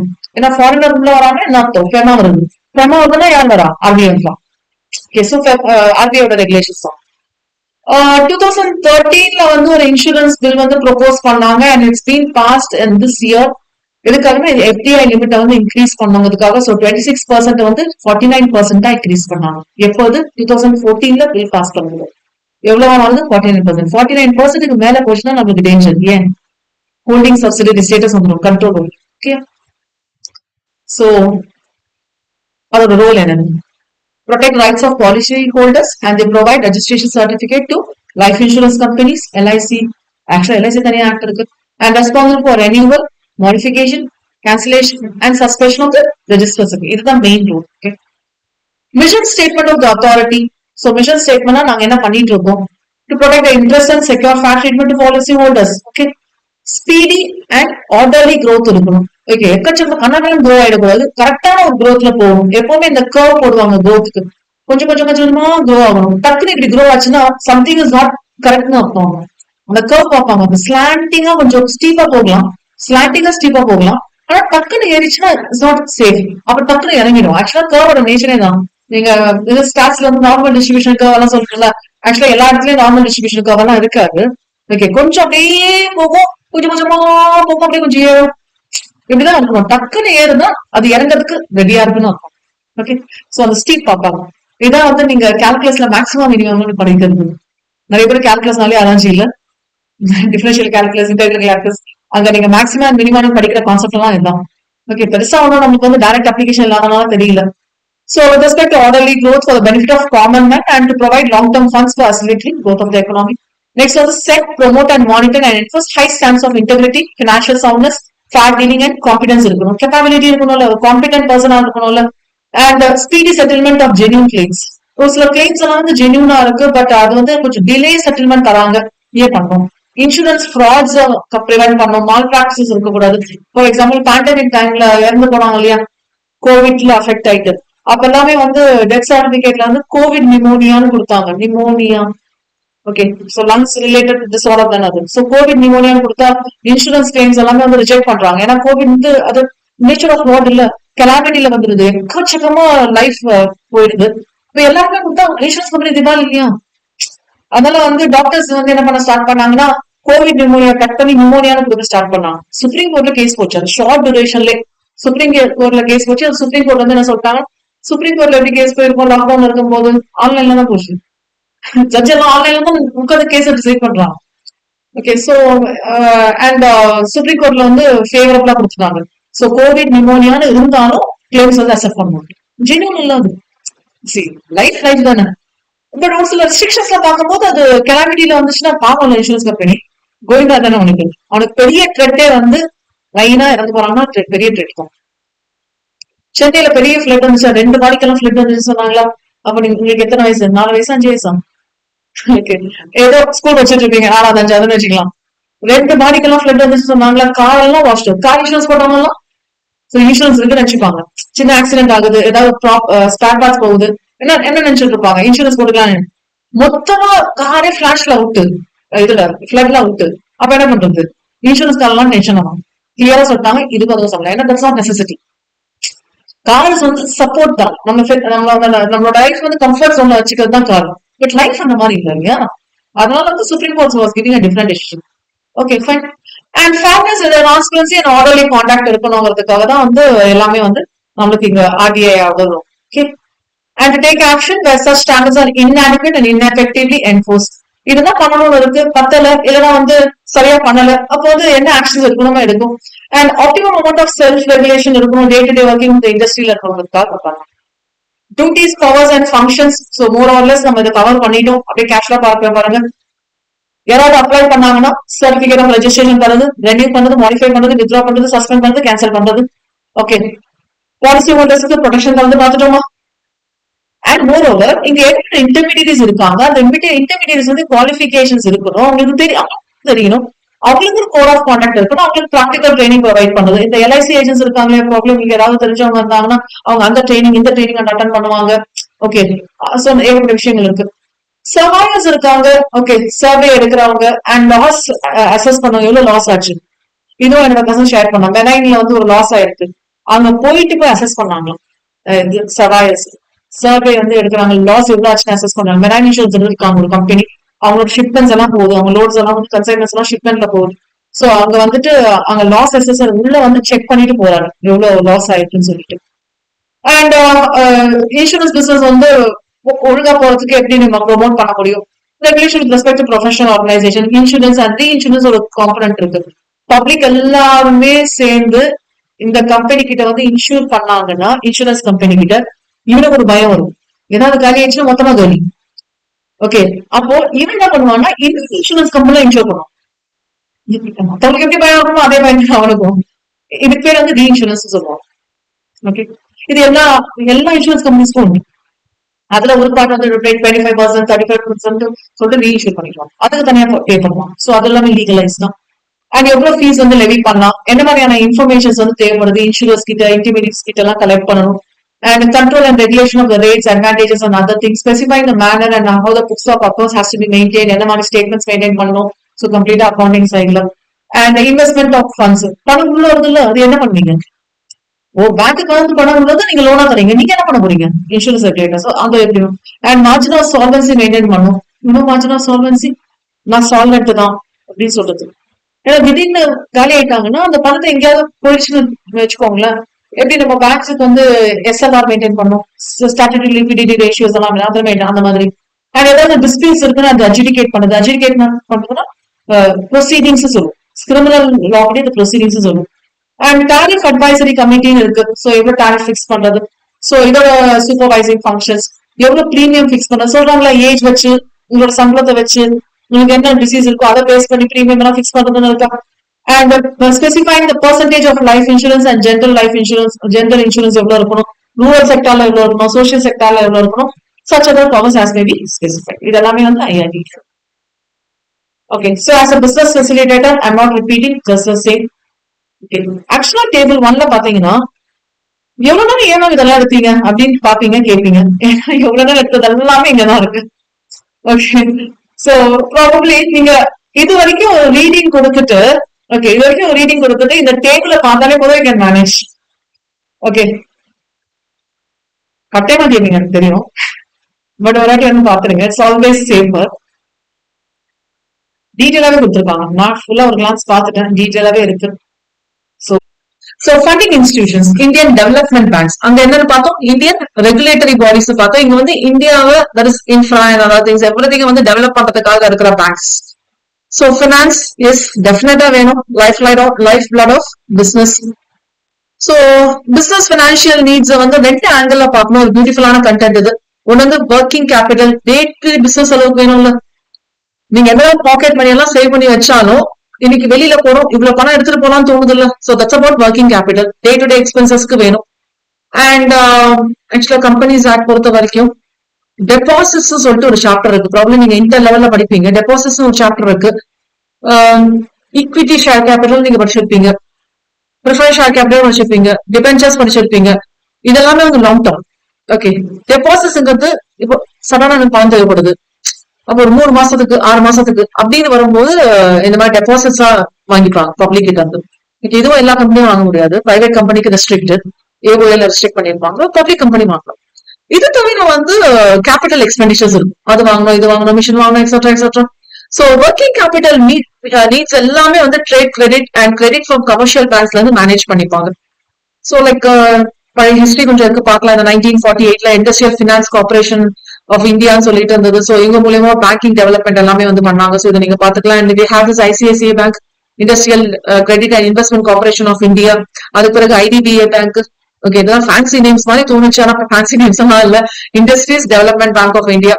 லேட்டர் டு டெவலப்மெண்ட் பேங்க்ஸ் இருக்குல்ல, ஐசிஐசிஐ, இது வந்து கமர்ஷியல் பேங்க்ஸ் அப்புறமா மாத்துறாங்க. Okay, and IFCI, which is over here. IFCI is now a non-banking finance company and is for non-deposit seeking institution category. NBFC, NDSI, non-banking finance companies alone.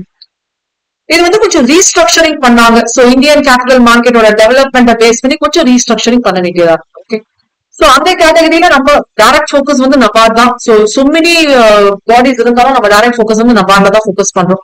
So it's about national bank for agriculture and rural development. So Zagena sole body, so Apex Development Bank in India. எங்க இருக்குப்பா? மும்பை. நிறைய branches இருக்கு.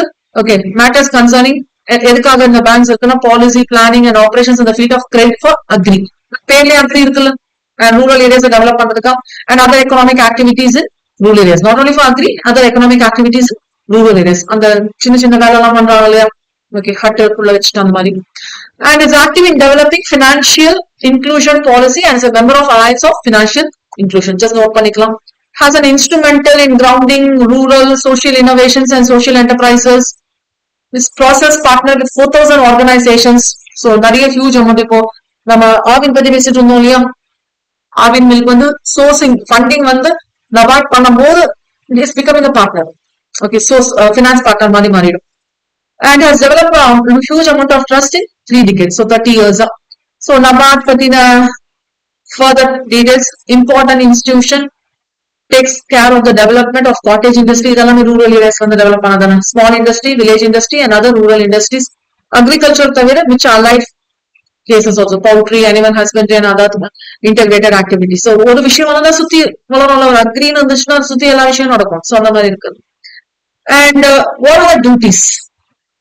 It's an apex financing institution, so investment provide பண்றது promotion credit கொடுக்கிறது production credit so development activities காக and takes measures towards institution building for absorbing capacity for credit delivery system பார்த்துக்கலாம் இதெல்லாம் including monetary and rehabilitation schemes எல்லாம் and coordinates for rural financing activities maintains license please make a note of this word license னா ஒரு mediator okay லைசன்னா அது ஒன்றும் பண்ணாது government என்ன சொல்லுது அப்படின்னு சொல்லுவோம் இங்க என்ன சொல்லுது அப்படியே அவங்க சொல்லுவோம் liaison with government state governments reserve bank other national level institutions concern with policy எந்த வேலையும் பண்ணாது இங்க சொல்லுது அங்க சொல்லும் okay undertakes monitoring and evaluation of projects for refinances financial institutions which finances for rural sector please highlight refinancing பண்ணும் இப்போ நம்ம எப்படி ரீஇன்சூரன்ஸ் பார்க்கணும் அதே மாதிரி இது வந்து ரீஃபினான்சிங் பண்ணும் இப்போ ஒரு பினான்சியல் இன்ஸ்டிடியூஷன் வந்து இந்த ரூரல் ஏரியாஸ்க்கு வந்து பணம் கொடுத்து ஹெல்ப் பண்ணுது இன்வெஸ்ட்மெண்ட்க்கு ப்ரொமோஷனுக்காக இதுக்கு இங்க பணம் வருதுன்னா நம்ம கிட்ட இருந்து ஓகே பியூட்டிஃபுல் இல்ல so that's about refinancing so refinancing and refinancing so development of institutions and எதெல்லாமே வந்து ரூரல் எக்கனாமியை வந்து டெவலப் பண்ணணும்னு நினைக்கிறாங்களோ அந்த இதுக்கெல்லாமே வந்து சப்போர்ட்டிவா இருக்குது சோ பார்ட்னரிங் தான் இது மெயின் சோ டபாலோட வேலையை வந்து பார்ட்னரிங் தான் and client institutes check பண்றது and how it's taking giving providing financial help ஓரளவு ஒரே மாதிரி பாயிண்ட்ஸ் ரிப்பீட் பண்ணிருக்காங்க providing training facilities with respect to rural upliftment ஏன்னா ஒவ்வொரு ஊருக்கும் ஒவ்வொரு மாதிரியான ஒரு ஸ்பெஷாலிட்டி இருக்கும் ஸ்பெஷலைஸ் நாலேஜ் உங்களை யூட்டிலைஸ் பண்ண வைக்கிறது அண்ட் டேலண்ட் அக்விசிஷன் இருக்கும் ஓகே சோ இங்கெல்லாம் இருக்காங்க ரீஃபினான்ஸ் வித் ரெஸ்பெக்ட் டு நபாஸோட ரீஃபினான்ஸ் பார்க்கும்போது state cooperative state governments and central கவர்மெண்டோட மெயின் கவர்மெண்ட் அண்ட் ஸ்டேட் கவர்மெண்டோட ரீஃபினான்ஸ் பண்ணதுன்னு பார்த்தோமா so 1 state cooperative banks 2 so இந்த அக்ரோனிம்ஸ் பார்த்துக்கோங்க RRBs, regional rural banks, commercial banks, and other financial. Okay. So you got a head office on the okay. And we have this SHG, self-help groups.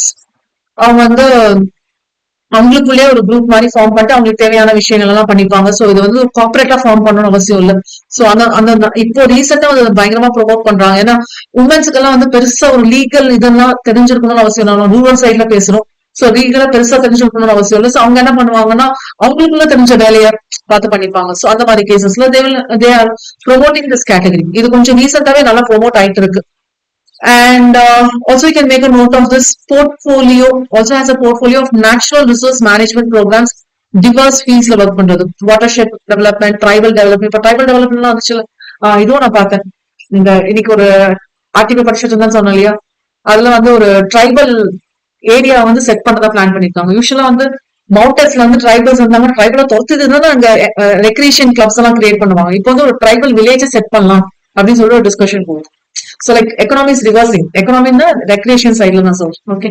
Nice aduvum nalla irundhuchu. Okay, idella neenga paathukalam. Okay, so idha neenga oru class paathukalam funding institutions. Yes, that's it.